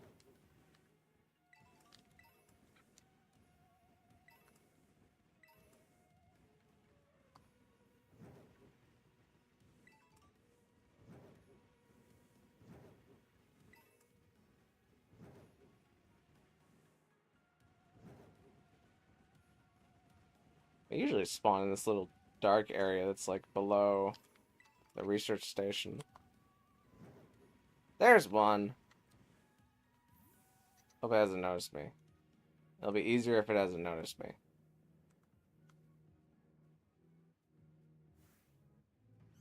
Gotcha. Oh yeah, how was GoFest? I actually did pretty good during GoFest, I think. I ended up not buying the ticket because I didn't really want it, and I'm glad that I didn't buy the ticket because I think I would have just gotten a lot of trash that I really wasn't going to use. But on the first day, I got some pretty good PvP stuff. I got a rank 88 Carbink. I got a Gligar that's like rank 300, but it's already at exactly 1500 CP. I got... What did I get? Oh, I evolved my number one, my rank 1 Great League Shadow Swampert. And now it has Hydro Cannon. Let me escape here.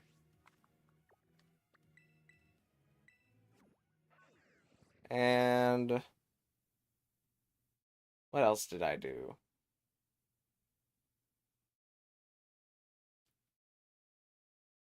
Trying to remember what else I did on the first day. I got mostly just PvP stuff. But on the second day, I got a shiny Sun Tiara Pikachu out of my special research. And then I did 12 Necrozma raids, and I got one shiny Necrozma and two background Necrozmas. But none of the why am I going back into Area Zero? None of the Necrozmas were that excellent, except for one that was like a 10, 15, 15 Necrozma. But it didn't have great. Uh, it didn't actually max out that great for Ultra League. Okay, Lex, I'm gonna open the trade room so that you can get that brute bonnet that I just cut. Wait for stream to catch up. Got like 30 something shinies though. That's GoFest for you. Most of the stuff at GoFest I already had, so I wasn't too concerned about getting any new shinies. I also got enough Umbreons and Espeons to where I think I can trade the Umbreons and maybe get a good PvP one with somebody else.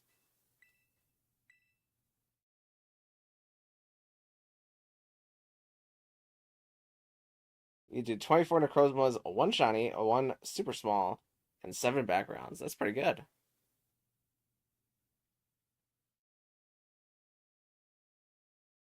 But I got enough lunar energy to get a Necrozma Dawn Wings form, but I didn't do any rating for the Dusk main form. So I'll have to get that at some point. Here we go.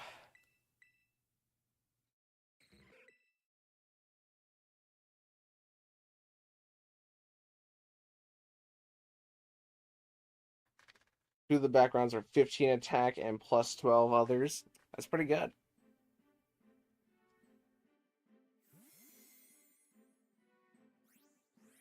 I'm planning to lucky trade my shiny Necrozma with a friend, because they also got a shiny Necrozma. So we'll see how that goes in a couple months whenever we meet up again.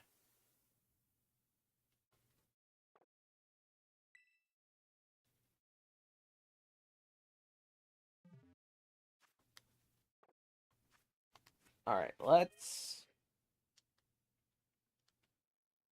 open Poke Portal back up, and let's do Link Battle. And I'll wait for stream to catch up. I have one friend who got like he did the actual Go Fest in person last weekend, and they sent me a screenshot. And let me pull up the exact numbers actually in Discord. They got they have 3,695 Necrozma candy, 2,666 Necrozma XL candy, 8,750 solar fusion energy, and 9,010 lunar energy. So they did pretty well.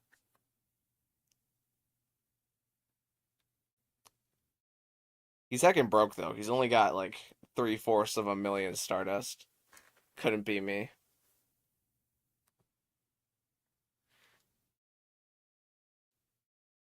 Alright, we're gonna open the floor now that stream's cut up. I could probably have way better optimized stuff, but oh well. That's how I always feel. There's always a better way to optimize everything, but if we all lived hyper optimized, then that wouldn't really be living, would it? Living is about making mistakes sometimes. Thank you for the lesson, Brute Bond. I'll look into those two teams you suggested. Yeah, see what you like about the teams. Play around with them a little bit, but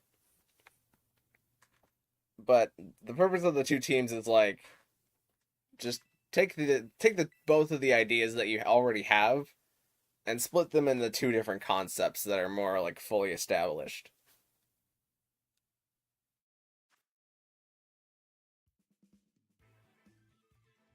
I have like 500k Stardust. Well, I have about 10x that amount right now. Alright, so let's get into the battle here. I'm going to pull up with, I guess, this team.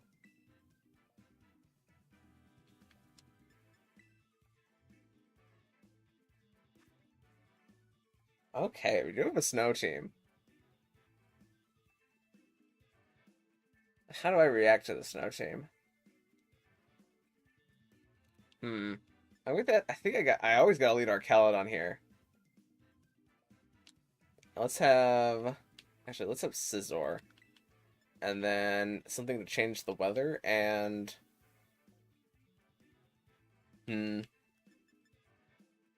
I could just click Freeze Dry. Freeze Dry really stink for Pelipper. Is it crazy to bring Raichu here? Kinda. Yeah, kinda. Yeah, kinda. I'm gonna bring Blastoise. I think Blastoise endgame is semi-valid here.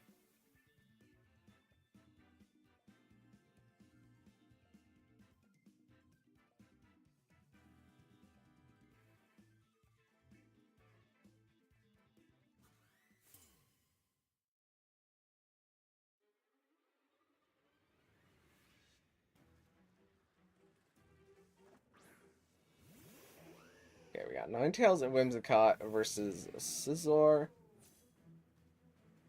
and Archelodon. So this could be like my Bullet Punch threatens the Alolan Ninetales into either terastallizing or protecting or leaving. I think what I want to set me up here is a little bit of Electroshot into Whimsicott and to swap in Pelipper. Because I think there's a very low chance that Ninetales doesn't do something strange here. But setting up the rain makes it so that they can't get their Aurora Veil, even if they did do something strange. No terastallizations from the opponent here. They did go for the Aurora Veil, though.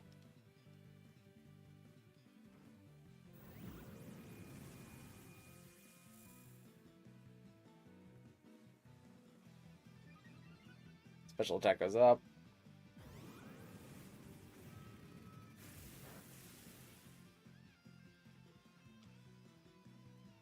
Okay, so Whimsicott could be Encore here. But I think I'm just going to keep electro-shotting things. Well, flash cannon, just in case. But now I'm going to swap back into Scizor.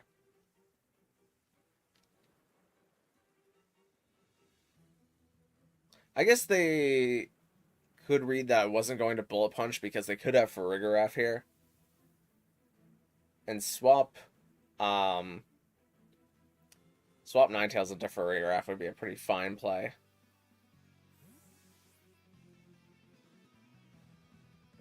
Okay, we see the Titan entering.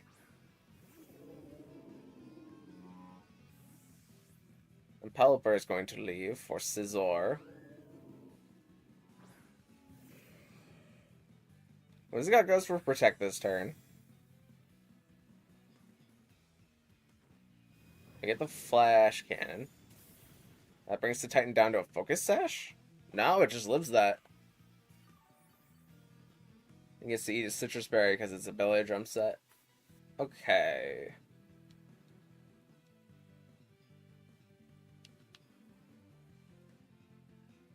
I think my best move is Flash Cannon into Whimsicott and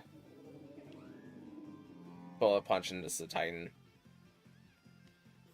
Whimsicott's gonna leave for Ninetales.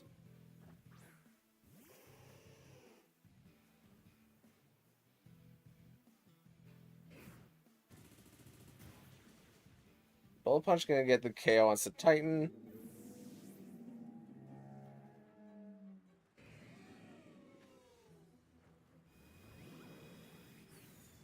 Flash Cannon's gonna pick up the KO on Ninetales.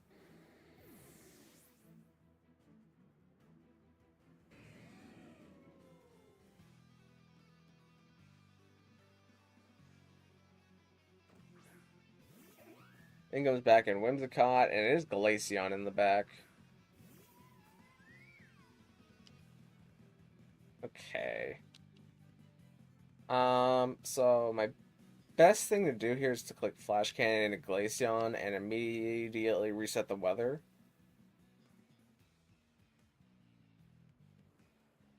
Because I don't want to be missing the Glaceon because of Snow Cloak.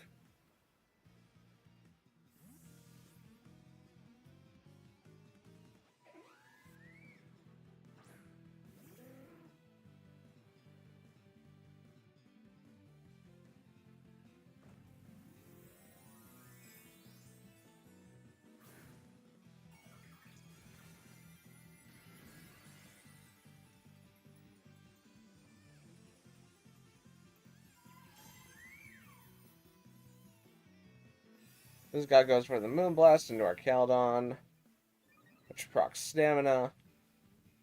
Glaceon goes for the Calm Mind.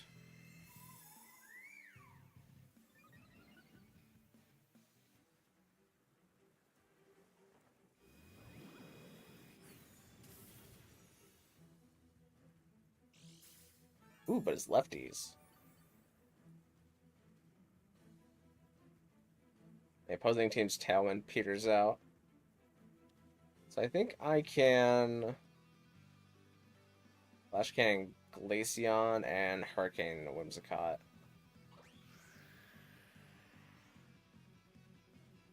And the only way that this goes wrong, I was going to say Freeze Strike freezes me, but Blizzard could double freeze me, but it misses our Caledon.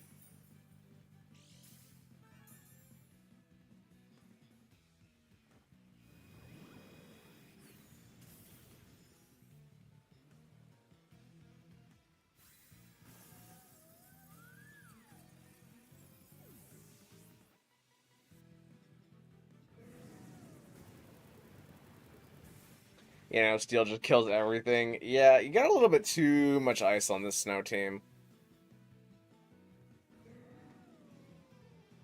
And also Whimsicott is weak to it, but...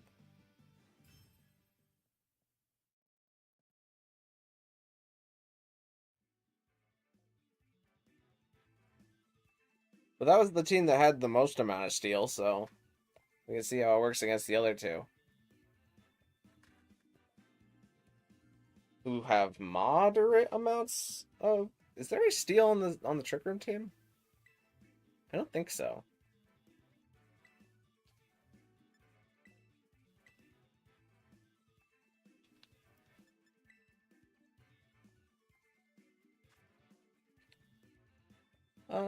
Hmm.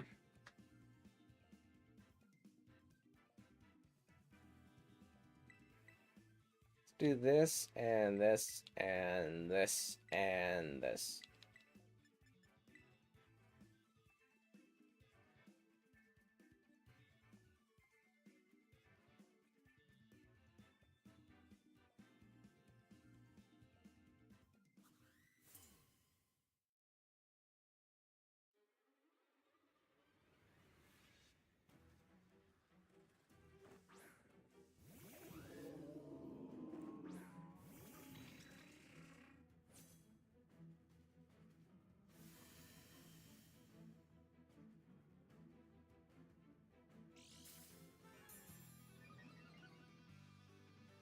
Hmm. Whatever's faster here, so Titan or Exeggutor? I think it's Exeggutor. Unless the Titan is Slush Rush, but even if the Titan has Blizzard, I don't think it can kill Exeggutor. So I'm gonna go Expanding Force and Follow Me, and we'll see what happens.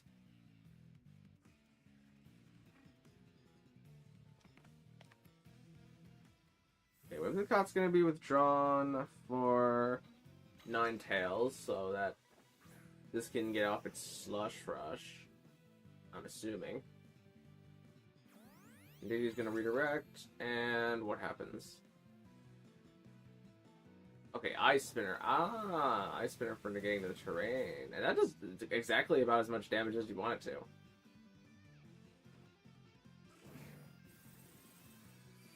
Very clever.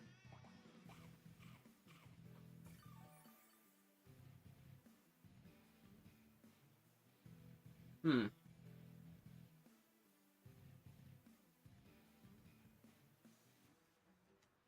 I think I should do this and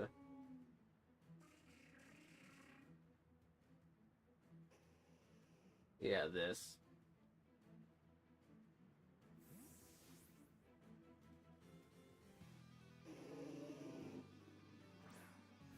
We're gonna give up our Psychic Seed on Indeedee so that Torkoal gets to come in and bring out the sun.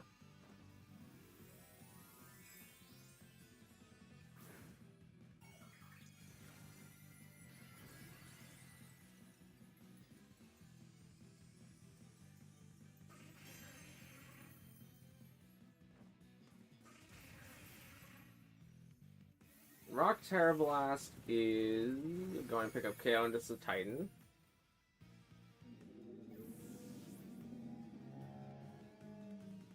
Ninetales goes for the Blizzard, but we resist that because we're rock, and Torkoal resists that because it's fire.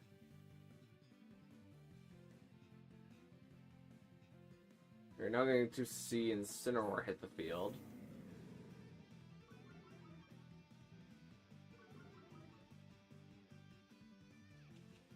And I think I'm most comfortable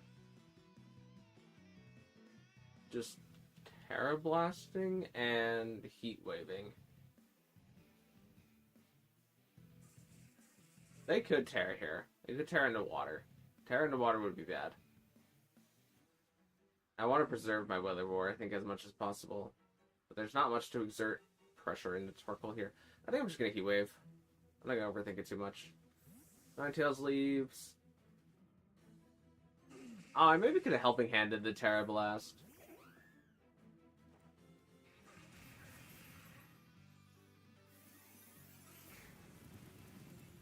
It does about half to Incineroar. Incineroar U-turns. Ah, nice.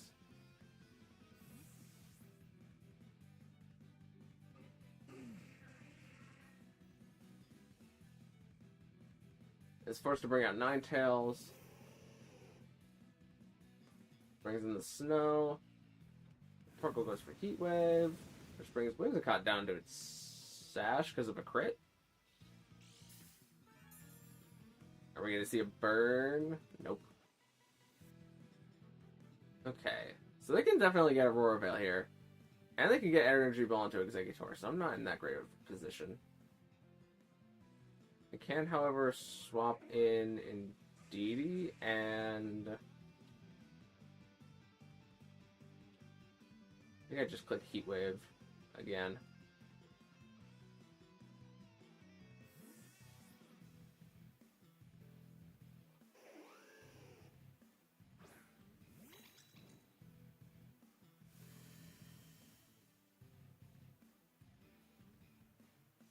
Alright, I see Terrestrialization. Is the Ninetales going for water?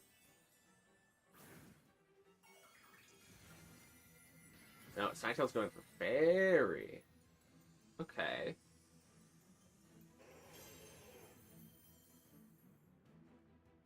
Scott gets up the Tailwind. Ninetales goes for the Blizzard. Gets the Freeze on Indeedee. Heat Wave comes out. Ninetales takes it pretty good, but it picks up that last bit of chip on Whimsicott.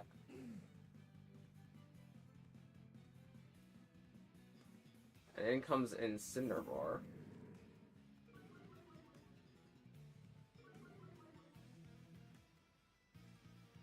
I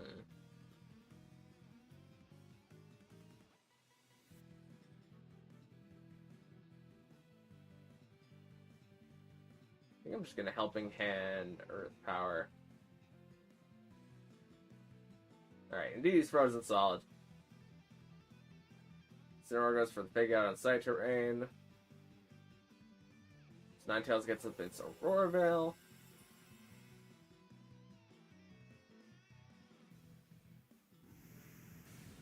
Earth Power does a bit of chip. Not as much as I would have liked. I mean, at this point, I think I'm willing to get Torkoal out here.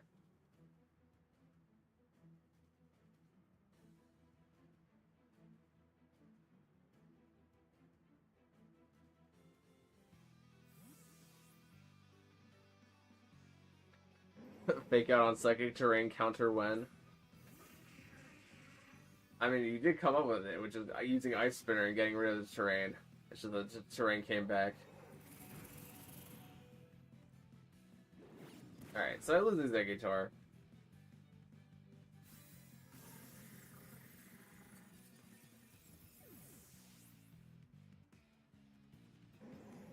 And knocks off Twisted Spoon.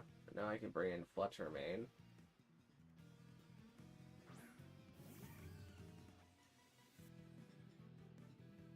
And swap Torkoal out for Indeedee, and I need to just get the single target damage here, so I'm going to click Shadow Ball into Ninetales. And it might actually live this because of the Aurora Veil.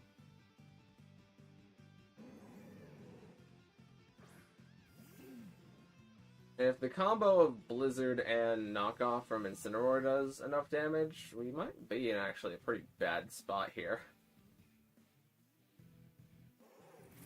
Blizzard does that much. Can't be frozen because Sun is currently up. And we do get the Shadow Ball KO on the Ninetales. But now, how much does Incineroar hurt? Okay, Incineroar picks up KO with Flare Blitz.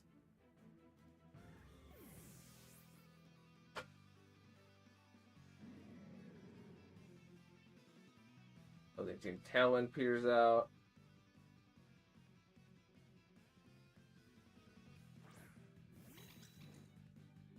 But now with the health that we have left on Torkoal, combined with, we still have a Rocky Helmet actually.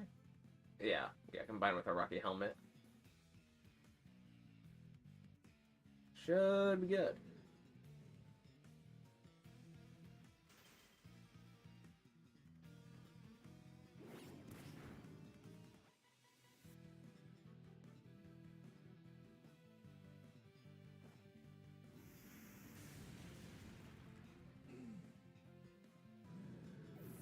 GG's, GG's. That was a fun one.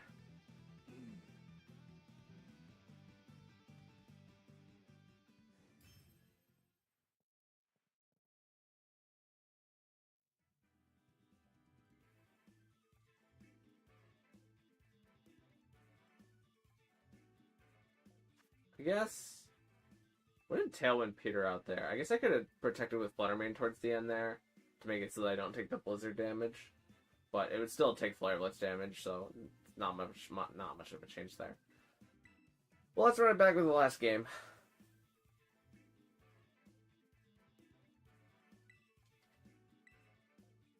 Which is this one. This one might have the worst matchup.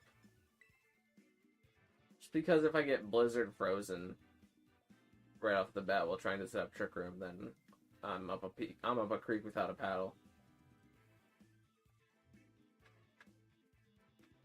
Literally never used a snow focused team before. I mean, it's pretty good in Scarlet and Violet. All things like snow, like Articuno Snow was pretty popular towards either the middle of Reg E or Reg F.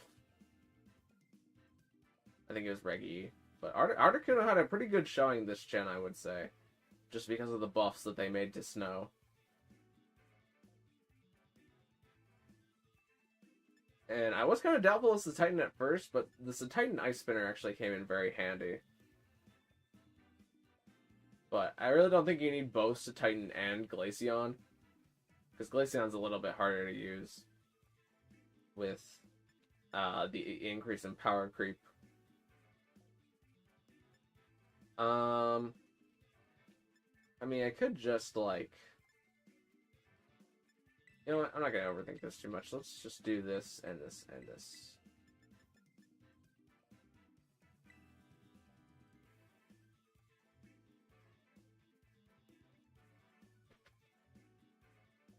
I had Articuno before Glaceon, but I forgot I couldn't use it. Technically, you can use Articuno here, but only if you can tell me why and what game allows you to use Articuno. Because whenever we were going over statics, I said that there are 3 legendaries that you can technically still use here. And those 3 are Articuno, Moltres, and Zapdos. But only if you can tell me why you're allowed to use them.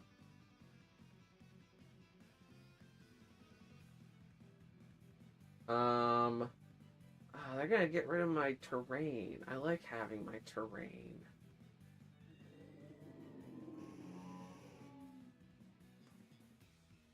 Let's do this, and just do this.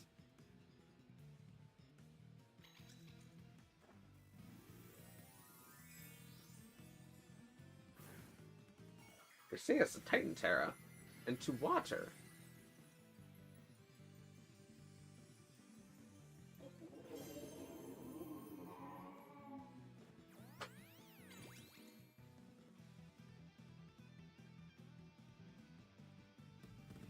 Titan's gonna drum that belly.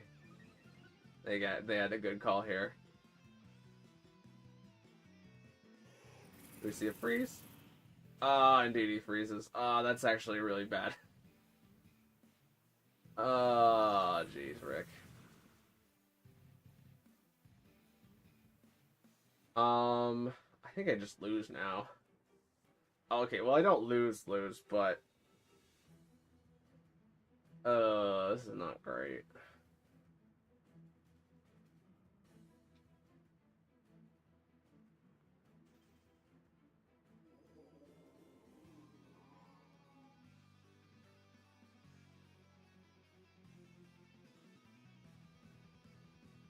Let's do that.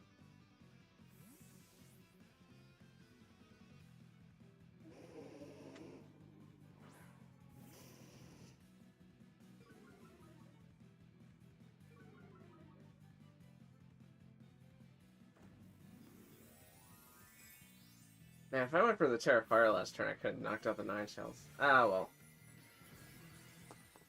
The Ninetales could always Terra Water just to guarantee getting up its... or getting off Blizzard. Ice spinners and Tatterine. Ah, we don't survive that even with the intimidate and the resist.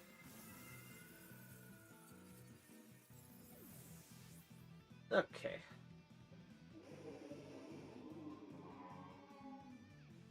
And the Aurora Veil kind of seals this in. It seals the game in place.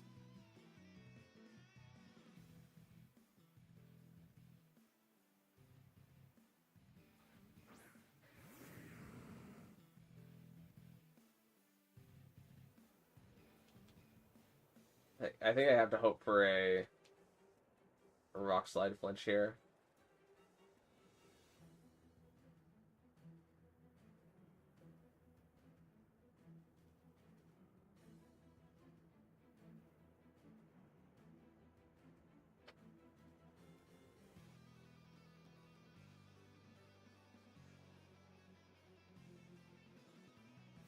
Nightingale's gonna leave so I can come back and get the weather eventually. It's Cinnabar. It's gonna lower my attack stat like all Incineroars do. Who did we miss? Okay. I mean, it kind of all counts on the flinch here anyways. Maybe less so now that it ate its berry, actually.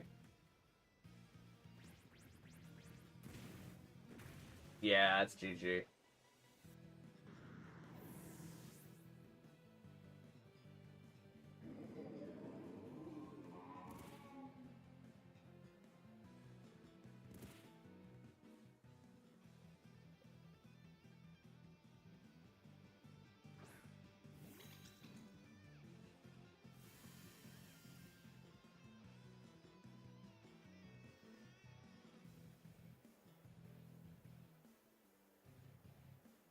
I have to flinch, or I have to crit the Rock Slide on the Titan.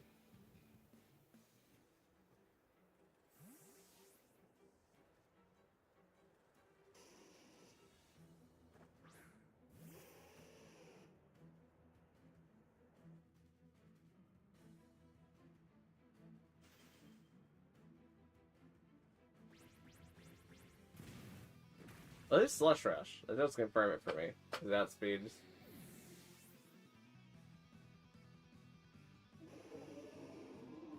Arcanine.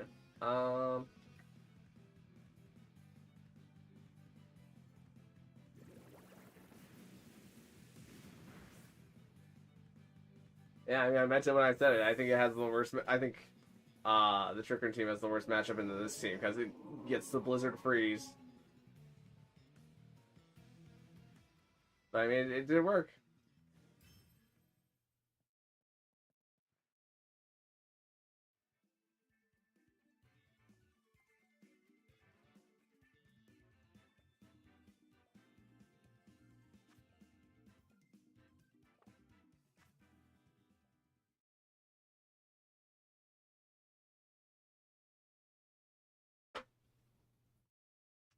But yeah, according to the rules, there is a time and place where Articuno, Zapdos, and Moltres break the rules that restrict them from coming in to this part.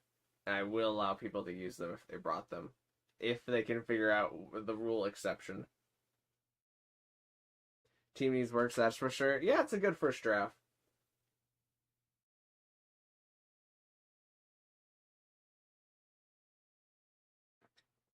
I wouldn't swap Glaceon for Articuno though. I think you just need more type diversity. Because the Ninetales to Titan, that pairing works. And then having Incineroar is just good coverage. Having Whimsicott is alright coverage. Gets you your Tailwind. Then who else is there? Oh yeah, Farigiraf. And then I don't really know what you put in the last slot though. What, Fire Ice? Maybe you like. I'm thinking like my character is thinking right now. Maybe like. What's something real out of left field? Oh, maybe like Screamtail. Wait, no, that's Weak to Steel too. Maybe like maybe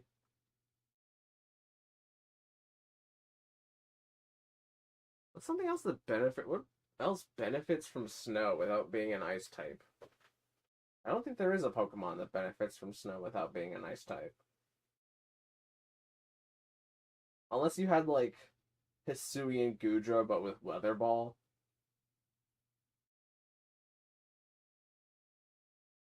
Then you get an ice type move on Gudra, but then you, well, no, that would be stronger than Ice Beam. And during all the different weather combinations, you would have different types of Weather Balls, anyways.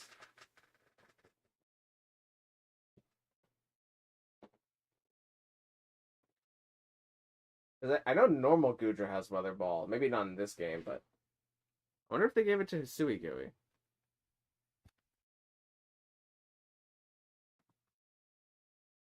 Where's my Hisui Gui that I can borrow real quick?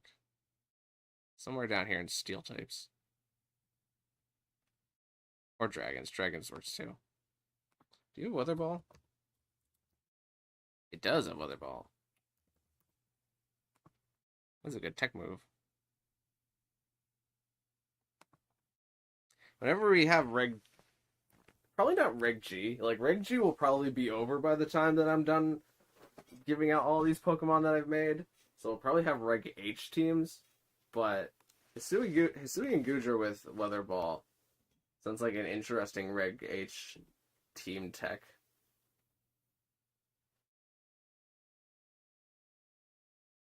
It's also very quiet.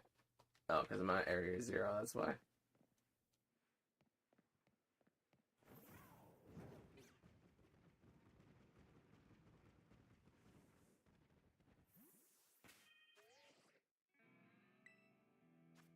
Alright, well, the floor is open now. Once stream catches up.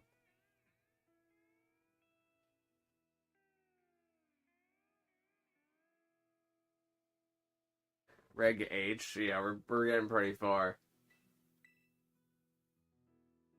I need to start planning for Reg H, because I think I'm going to go to a regional during Reg H. And I want to top cut for the first time, but that involves doing actual work.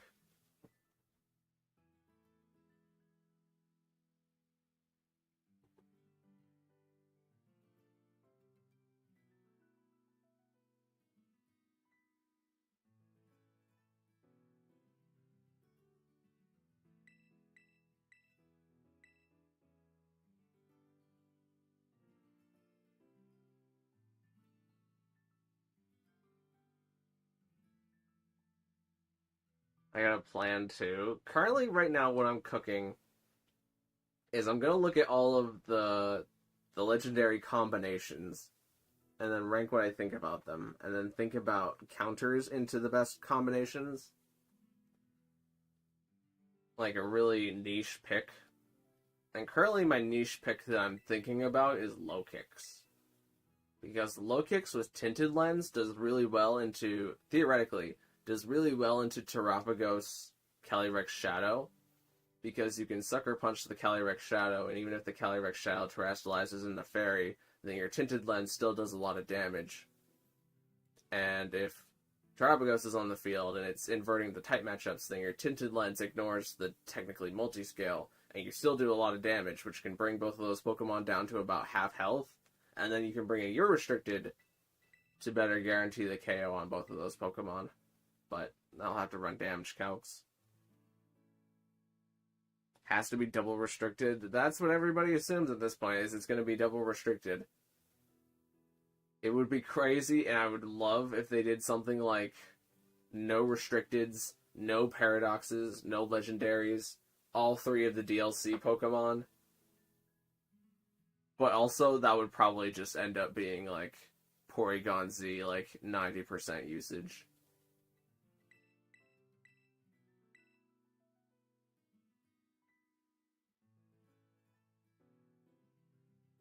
But it's probably going to be double restricted.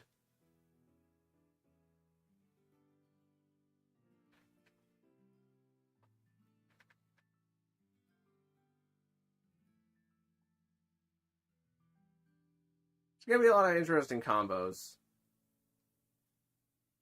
I think the big three that everybody's going to think are good, but might not necessarily be good, is Terapagos Calyrex Shadow, then Groudon Koraidon, and Miraidon Kyogre. And then maybe like Zamazenta and Calyrex Ice are like chilling in a corner somewhere with each other.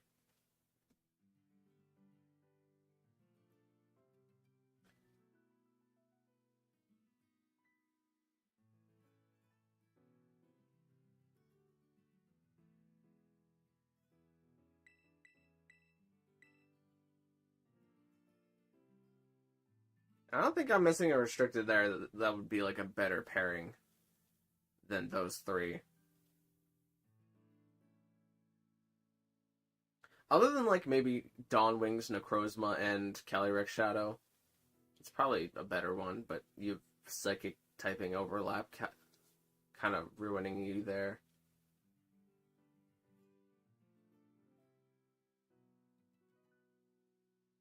Like hard Trick Room.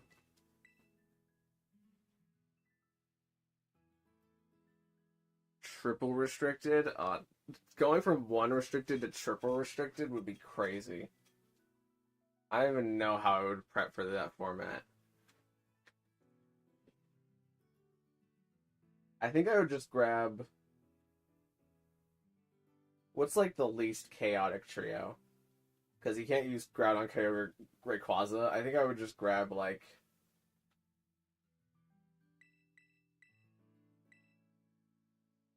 Who's the best trio? I was... Because Gen 1 doesn't have a trio. Gen 2 doesn't have a trio. Gen 3, they all interfere with each other. Gen 4 trio doesn't really have anything to stand out, and they're all dragons. Gen 5, they're still all dragons, but one of them should really be fused into Kyurem. It would be really strange to bring Zekrom, Kyurem Black, and Reshiram. But then again, with Fusion Bolt, it could go crazy. Fusion Bolt and Fusion Flare.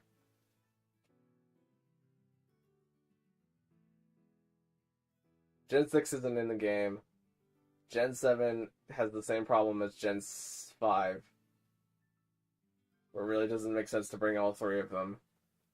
Gen 8, I guess makes the most sense. Because you have Zacian, Zamazenta, and Eternatus. And that at least is like a pretty good covering of types. And then this... Actually, no, I guess Gen 9s would be the best. Because you have Miraidon, Koraidon, and Terapagos. And Miraidon and Terapagos could already be like a valid pairing. And Koraidon is just kind of like along for the ride.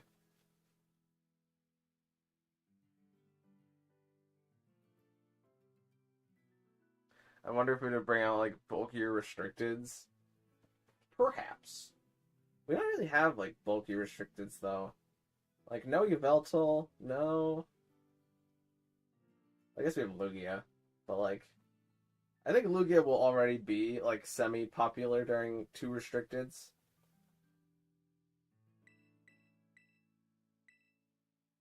It'll be like a good second restricted to pick to help you beat like certain type matchups. Because like Kyogre Lugia sounds interesting. Because Lugia beats all of the things that terrestrialize into grass to avoid taking too much damage from Kyogre.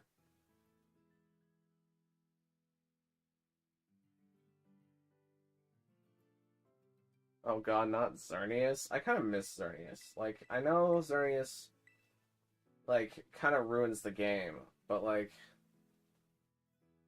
nothing's running Power Herb anymore. The only things that run Power Herb is Glimmora with Meteor Beam, or what is it called? Iron Jugulus with Meteor Beam, or you put Meteor Beam, or you put Power Herb on your Archaludon if you're not Rain. And you get a one-time Electro Shot.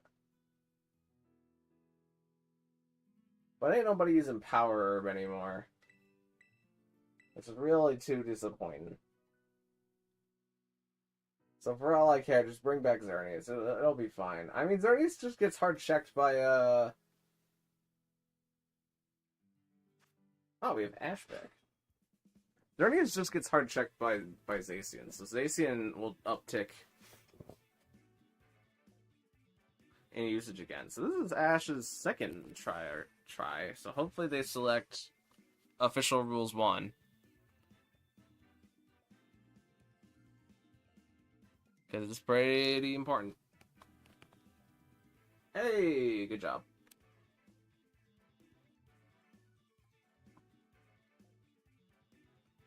Yeah, screen for a sec. And let's grab this team.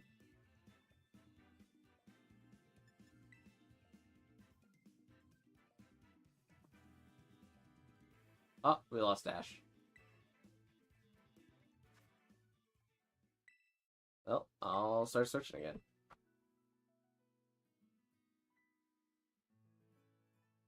I'm so horribly broke in game right now. Well,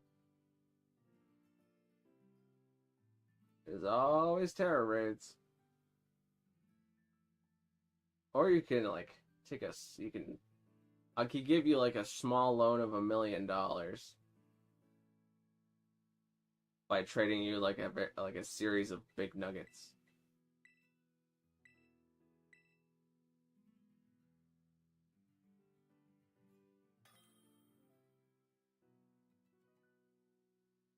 Alright, we got Ash back again.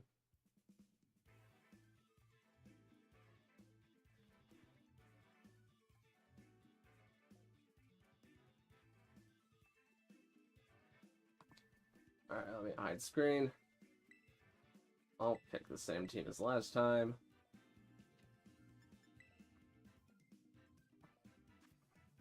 Okay. Who do we got here? Feel pretty fine bringing this, and this. Do some lotto ball manipulation. Yeah, the lottery is also really good for money. Just because it gives you like 16 like bamboo things. That ends up being worth like $50,000. Also the ability patches, those sell for a good bit. I'd be willing to grind more if the game didn't glitch out randomly. It just feels bad to do. That's fair.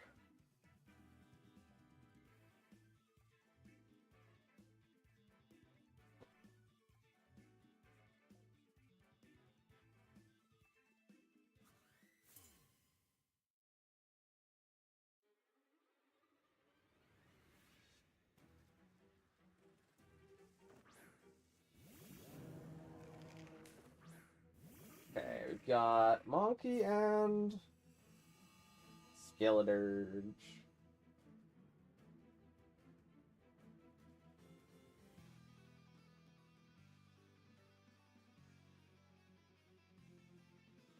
We're gonna give him the old Torkoal switch into an DD shuffle.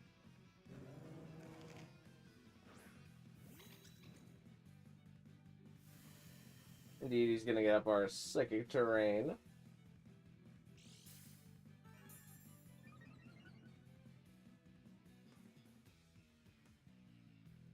And we're gonna have Executor turn into a rock just in case the Skeledirge survives this. I really don't want to be taking a Shadow Ball on my Executor.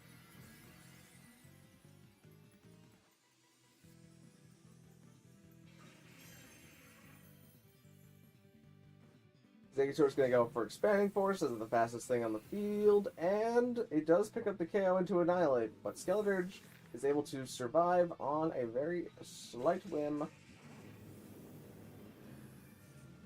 And I didn't even need to Terrestrialize to take that Shadow Ball, but we take the Shadow Ball pretty good.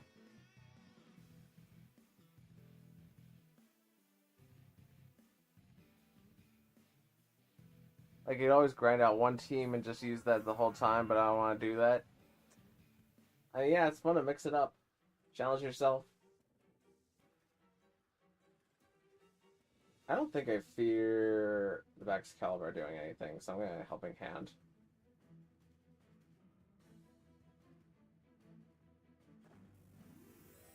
If the Excalibur's Terra Dark, then the Excalibur's Terra Dark. It's Terra Fairy.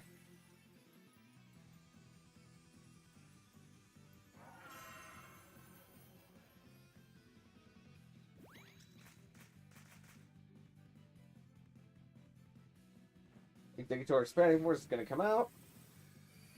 That's going to pick up KO on both.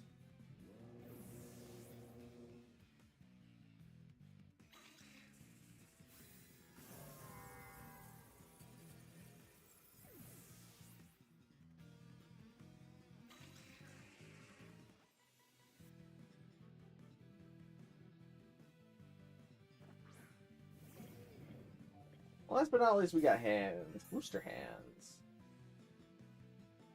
Booster into attack. And this cannot terrestrialize.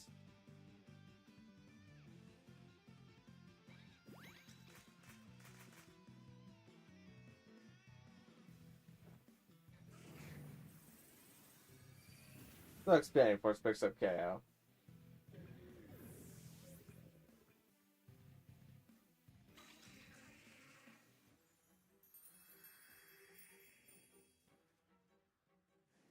As a GG's for Ash. But don't worry, Ash, you just gotta win the next 2 battles in a row to be able to take 2 Pokemon off of me.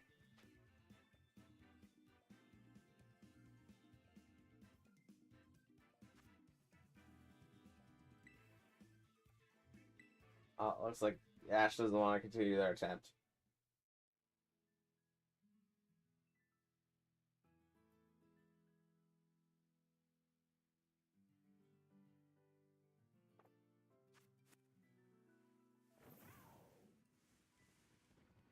So let's hop over into this town here.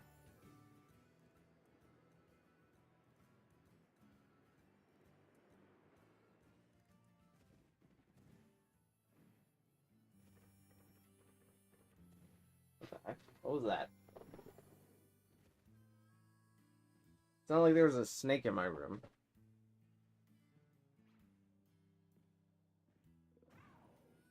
I don't know what that was. Something just like hissed. I don't know if that was me moving around in my chair, but I don't want to put my foot down and get... I don't want to get done bit by a copperhead. Even though I don't know how a snake would get in here.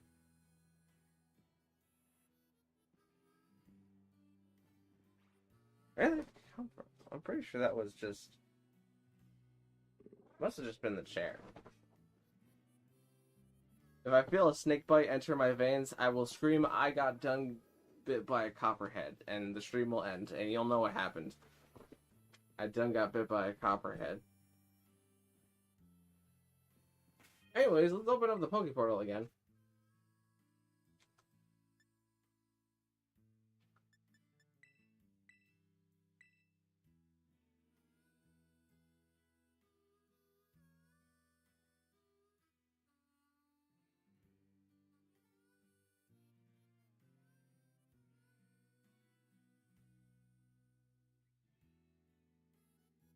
Also do have, we have Raichu outbreaks right now.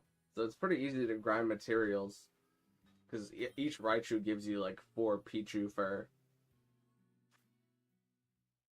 Alright, seems like Ash is coming back.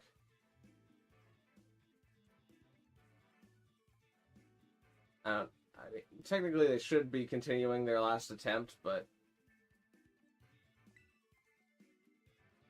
We'll see how this one goes. I'm not gonna bother hiding screen. Wait, did I ever show the screen? Okay. That would have been bad if I hadn't been showing the screen the whole time. I'm not gonna bother hiding screen. Please don't done got bit by a copperhead. I'll try.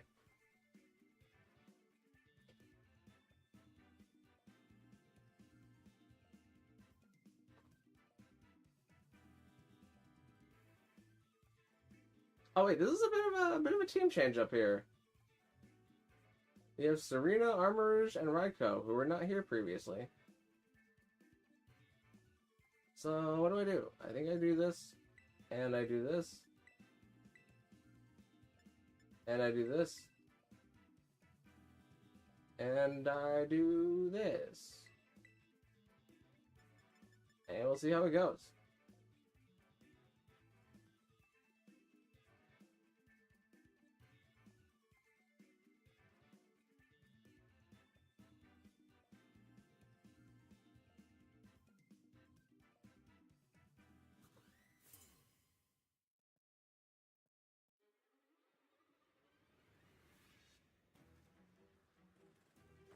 Yeah, Fire Truck, the Paldean champion, and Serena, the Paldean champion.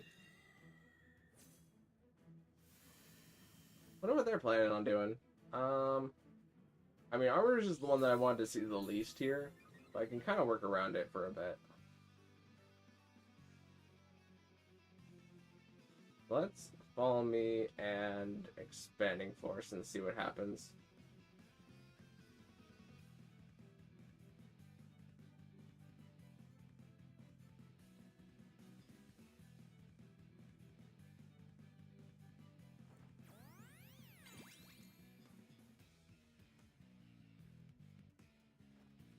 Fire Blast come out from Armourouge. This is about a 4th health. Energy Ball comes out from Serena. Does about a 6th. Expanding Force comes out from Hatterene. That picks up KO on Serena. And does about half to Armourouge, which is pretty good. Hatterene loses some HP because of Life Orb.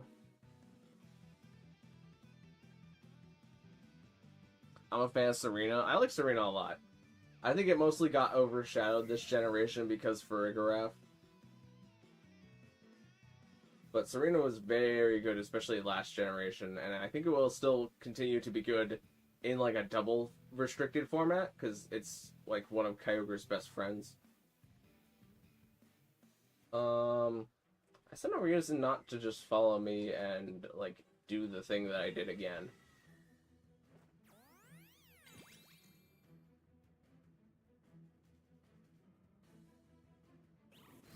Ooh, Crunch is going to do some notable damage to Indeedee. An Armor Cannon is probably going to pick up KO here.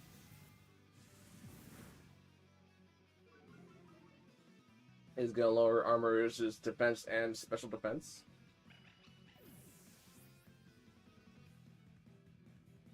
Harry's going to whip out the Expanding Force.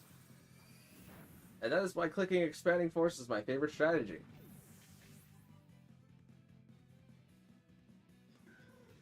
Not my favorite, but like definitely top 4 strategies is clicking Expanding Force. Who do we even have to fight here in the back?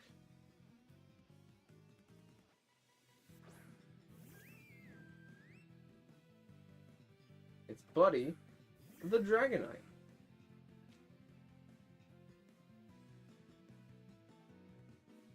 I'm gonna try getting up room. If I don't get it, then I don't get it. Hurricane goes into Hatterene, but unfortunately it misses. I think Hatterene would have taken it anyways. And even if it did land, Primarina still picks up the KO here.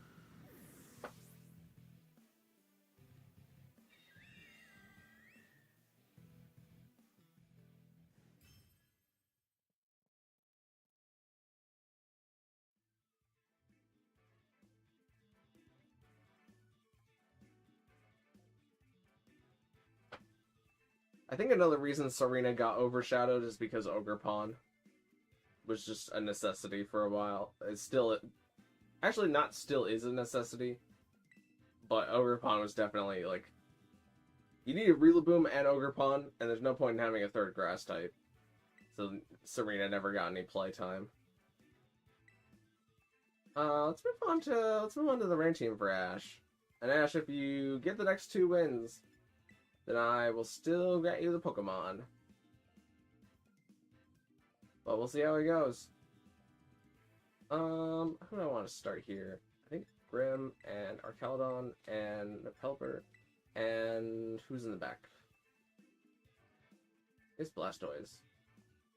Yeah, let's put Blastoise in the back. I like Ogerpon. I like Ogerpon too. I just think I'm gonna like it significantly less whenever terrestrialization isn't a thing. Because I really hate formats where like anything in the format can terrestrialize, and it really felt like Ogerpon was like a good Terra target Pokemon.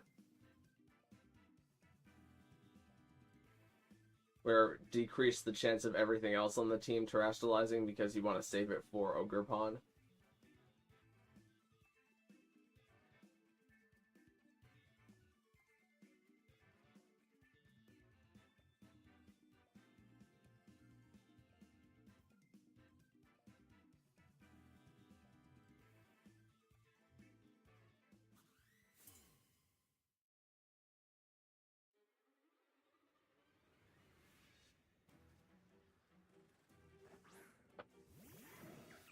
Okay, we've got Lucario and Serena hitting the field. Lucario is fighting, but how much does it benefit me to terrestrialize into flying immediately? Like a decent amount. It makes Baxcalibur a little bit more difficult, but we can always Thunder Wave down the Baxcalibur. We can't Thunder Wave down the Raikou, though. Let's Reflect and Terra Flying into the Body Press.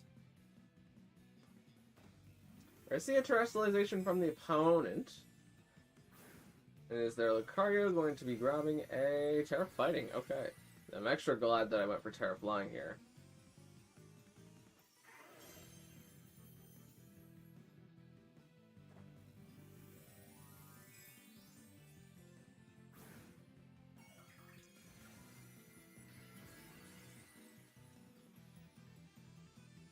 Man, I liked everything terrestrializing. The problem about everything terrestrializing is like the game just feels like anything can just pull out like a super defensive play at like any time. And so every turn is spent thinking about the consequences of going for a neutral hit that could end up being a resisted hit.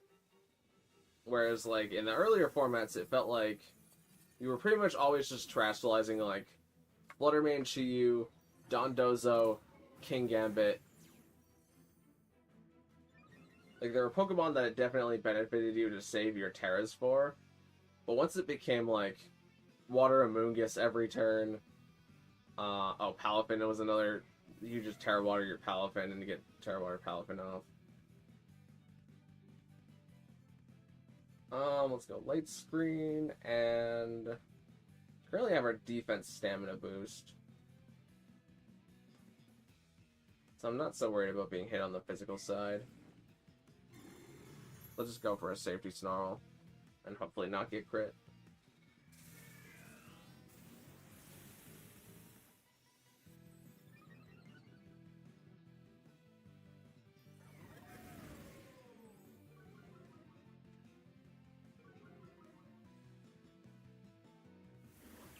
As compared to having, like, one Pokemon run through everything. But that's what I like to do, though. I like to just have Palafin and just swap Palafin out and then bring Palafin back and then Palafin wins. That's, like, the ideal game plan.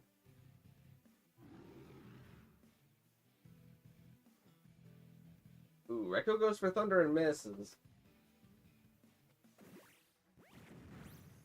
Oh, and Body Press just picks up KO. I guess it is +3? Serena goes for the Power Whip, but Serena also unfortunately misses, but that miss is a little bit less impactful. Just because it wouldn't have done very much damage even with a crit.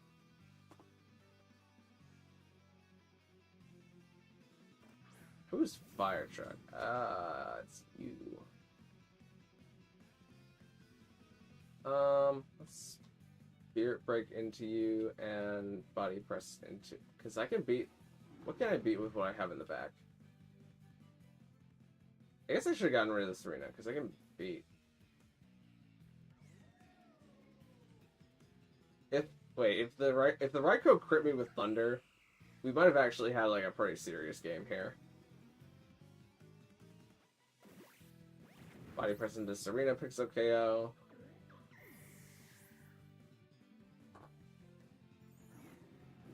Armor Cannon comes out from this, and that picks up the crit. Good for them.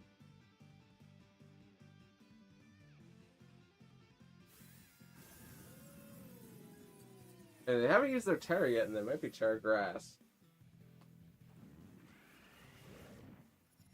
That's like Terra Grass Energy Ball doesn't quite get them out of this game, but it's close. It buys you an extra turn. I've been wondering why I've been suddenly having error problems with you, but I've changed nothing. But I wonder if the extreme heat of summer in my area has been causing the connection problems. That is pretty possible, actually.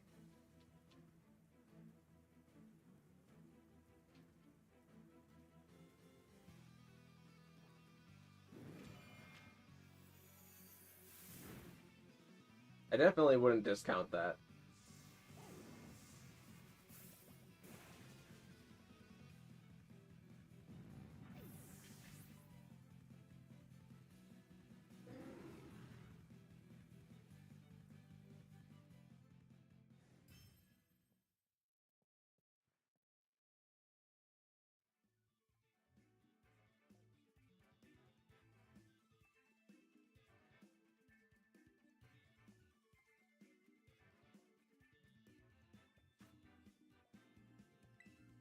But Ash, you got one more game. You can play that team that you played the first time if you would like.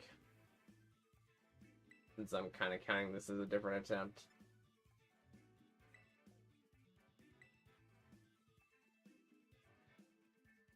Oh, looks like they didn't want to try it. Well, fair enough.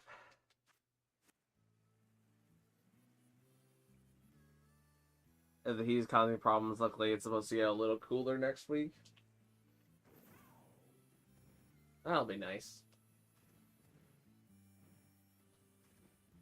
I'm not sure what my weather's looking like this week or next week.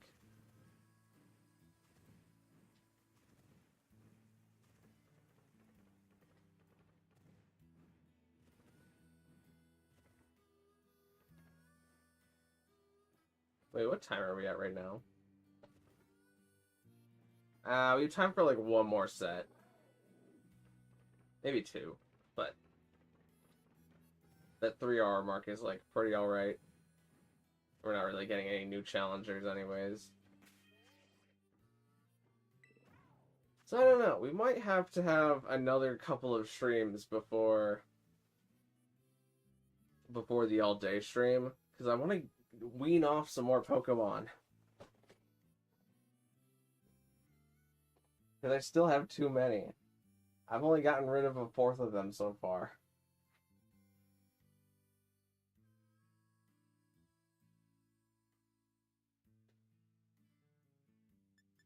I guess I'll open up the floor just in case there's anybody who's not a chatter.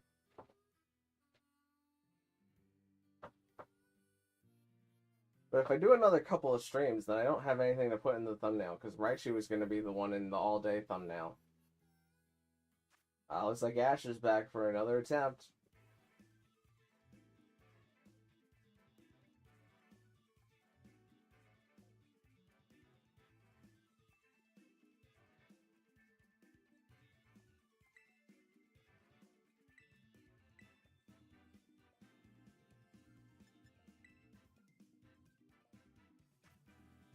Alright, bit of a change up again. We're seeing a Bronzong now, we're seeing a Gengar now, we're seeing a Palafin now. I think the only thing that remains from the first team now is the Excalibur. But let's stop and think. Who does the best? I think I just do this, and this, and this, and this. And we'll make it happen.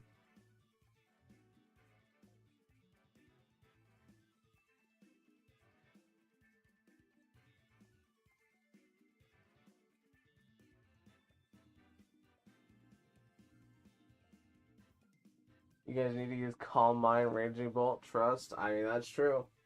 Calm Mind, Raging Bolt does have a good matchup here and do a lot of things. And is part of, like, the quote-unquote solved Reg F team. That's, like... The solved Reg F team was, like, a team made at, like, the very end of Reg F.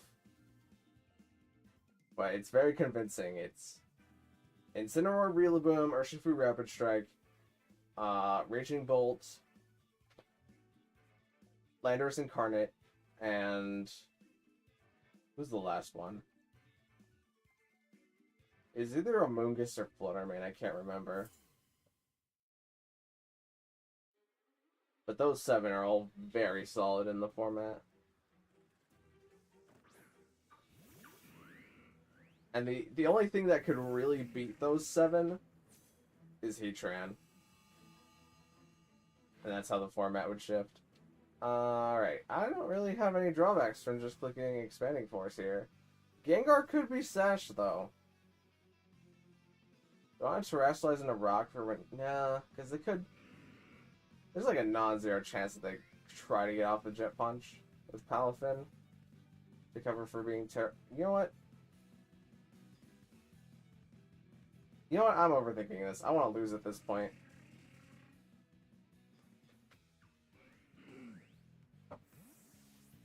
I'm just gonna do this simple play, and if I'm down because I made a simple play, then that means the other person did the correct thing.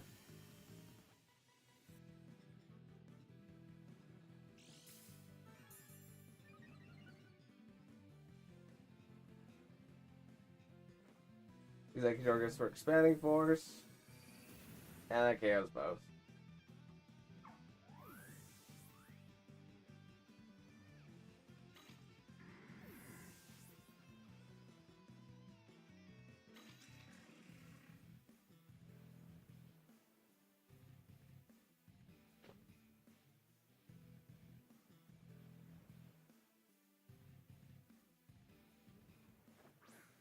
Excalibur's hitting the field, and...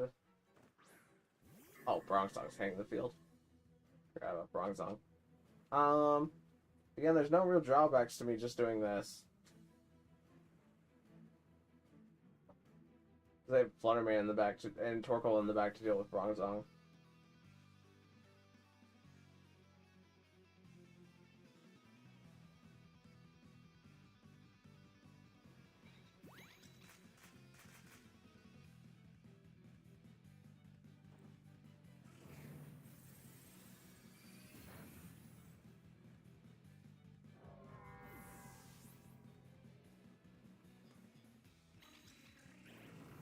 Bronzong's got the Shadow Ball. How much does that do?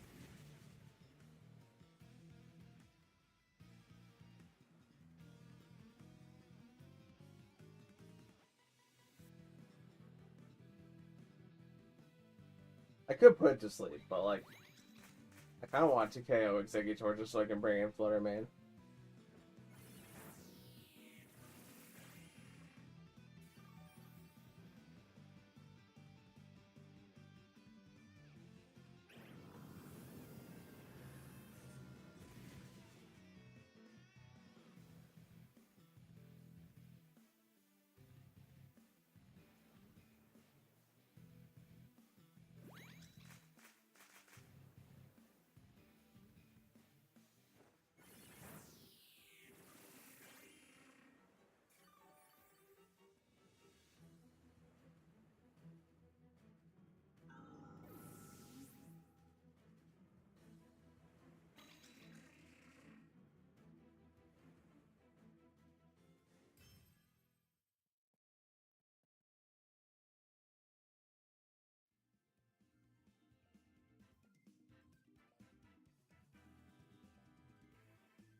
Alright, Ash. Unfortunately, that is a GG's, but you can pull it out in the next 2 games. So let's change things up, and I'm going to pull out this team.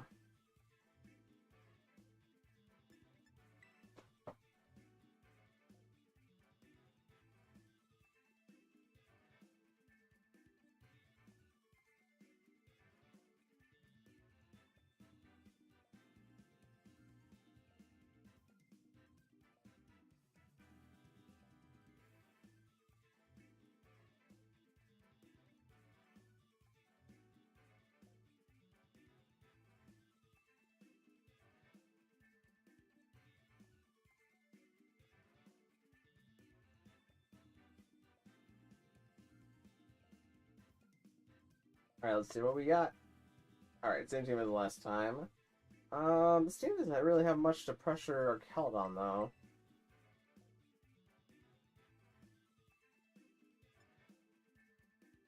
We did see high jump kick on what's his face, Serena. Actually, let's do this in front, and then this. I think this in back. And let's see how it goes.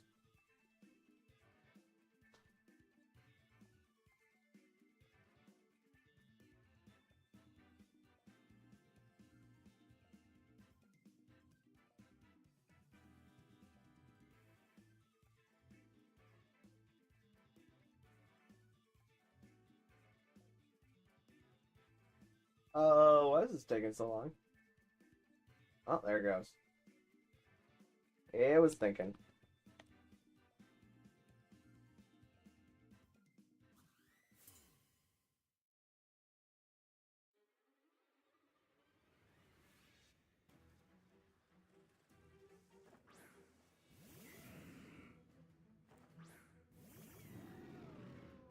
Alright, we got Raikou and Gengar on the field. For some reason, Gengar Destiny Bond just popped into my brain. We're gonna light screen and Snarl. Just to cover our bases here a little bit.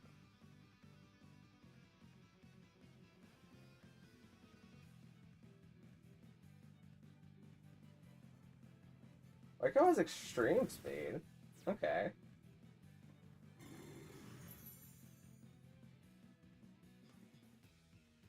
Gengar goes through Thunderbolt. Oh, that's Sludge Bomb. But we get off a Light Snarl into both Raikou and Gengar, which lowers both of their special attacks. But now Snarl has been disabled by Curse Body. I want an Electro Shot, but I can't get Pelipper in here safely if Gengar's going to be clicking Thunderbolt. So I think I'm just going to click Flash Cannon into Gengar and get up Reflect.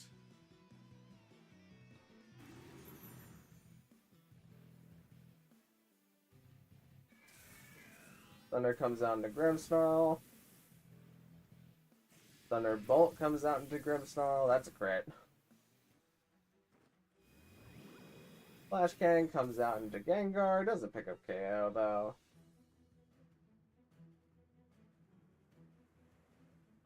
Let's do. I think actually Grimmsnarl doesn't have to go down if I Thunder Whip Gengar successfully.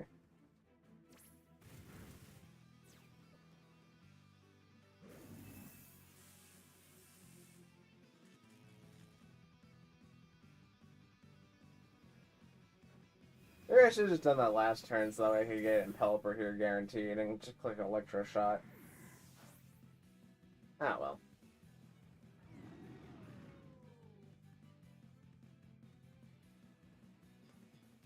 In comes a Palafin. I think I feel pretty fine clicking Electro Shot and swapping in Pelipper here. Because I think the Raikou is going to try and go for extreme speed to pick off the Grimmsnarl.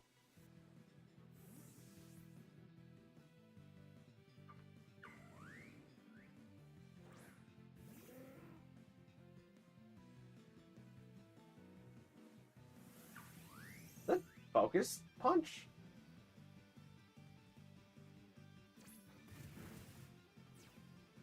Huh.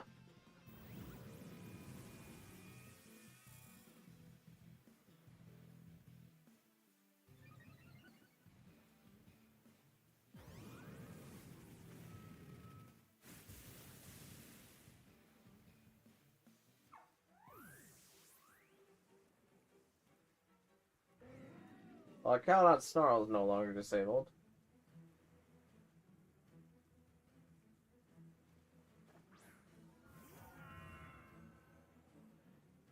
And this Excalibur has previously revealed itself to be Terra Fairy. I'm gonna protect here though.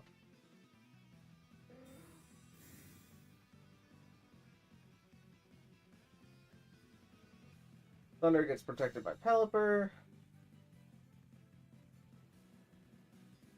Icicle Spear comes down to our Caledon, and that's about to take a while, because that's going to proc our Sturdy, unless it only hits 2 times, and not our Sturdy or Stamina.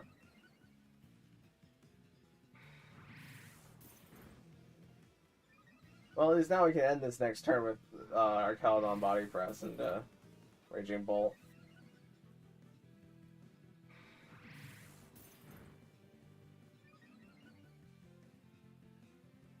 And it got all 5 hits. Ooh, it didn't pick off Excalibur there with the +1 flash cannon. That Sylvester, does that really just live that? That's crazy.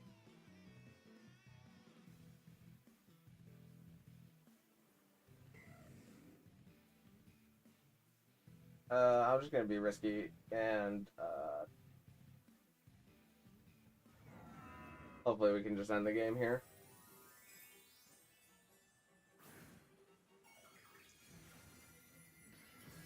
I haven't seen Terra Ground Pelipper in a while. Actually, we did see it last stream during that one stall doubles match. But thankfully Pelipper's gonna get to live here. So is our Caledon. Unless that crit me. If that crit me, that would have gone crazy. But it didn't crit me. But I crit them. I don't think the crit mattered there on the body press though. Considering that we were at +6.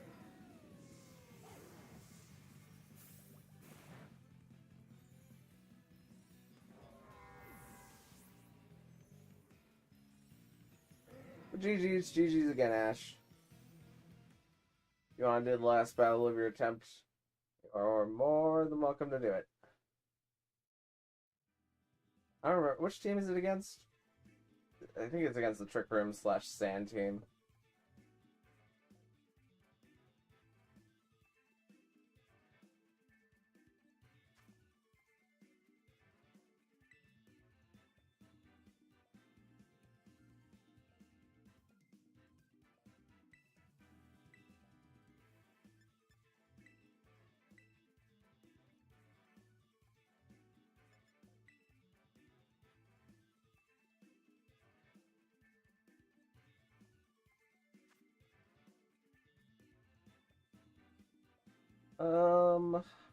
How do I wanna start this. I kinda just wanna like end it fast and quick.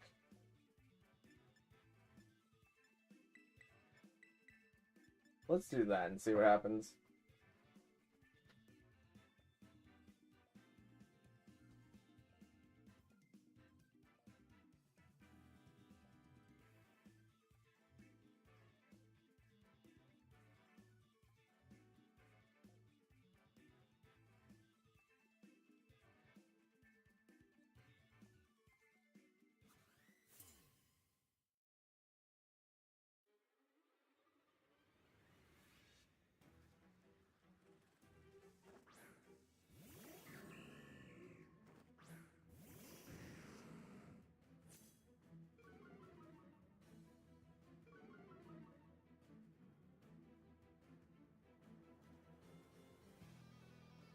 So I think I'm gonna Flare Blitz into this slot and knock off this slot.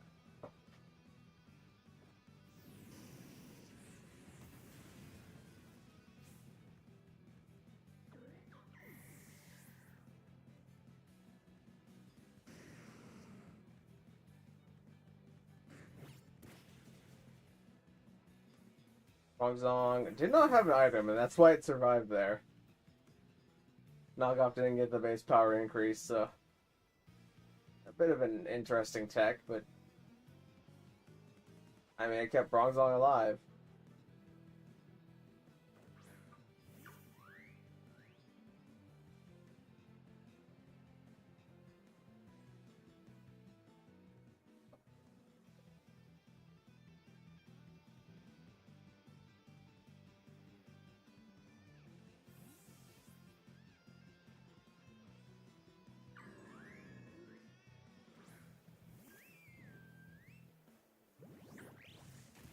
See a flip turn and a Primarina, meaning that Palafin 'Fin gets to leave.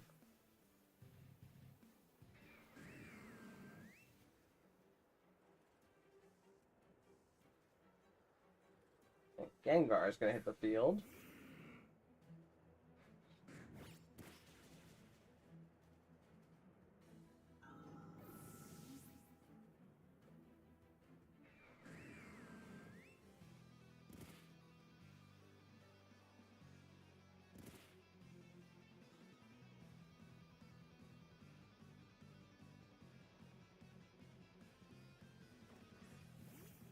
Elephant Hero form is going to come out.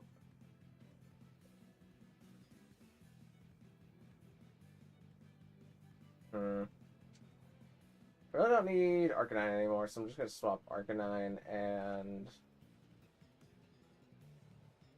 I feel like Tyranitar with the Intimidate leaves the Jet Punch and whatever the Gengar can do.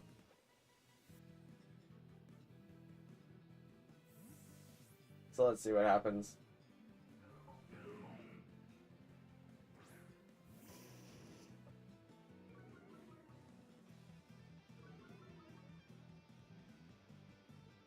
Uses Thunder into Arcanine and lands it. Uses Hydro Pump. It's not even... No, it's mixed Palafin because it was flip turn. But our Sand buff makes it so that we take the attack. And Knockoff is disabled.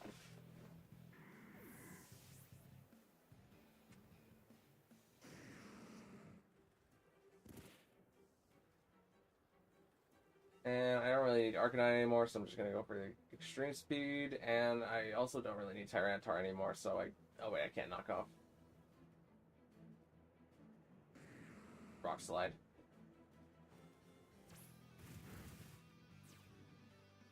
Great Extreme Speed, probably isn't going to change much. Palafin is Shell Bell.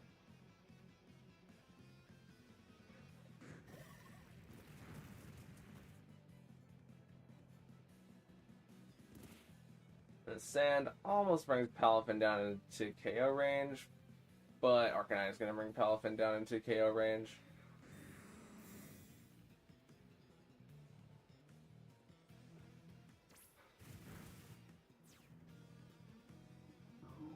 That was a nice little Arcanine game.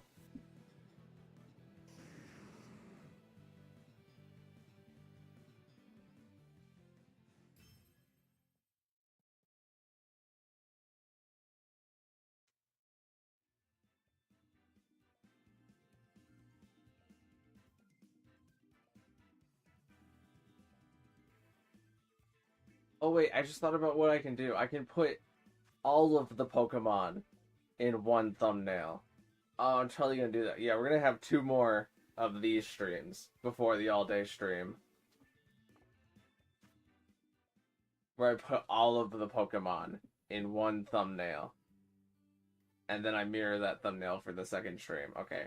I bought myself a few more time to lose some more mons before the all-day stream kicks in.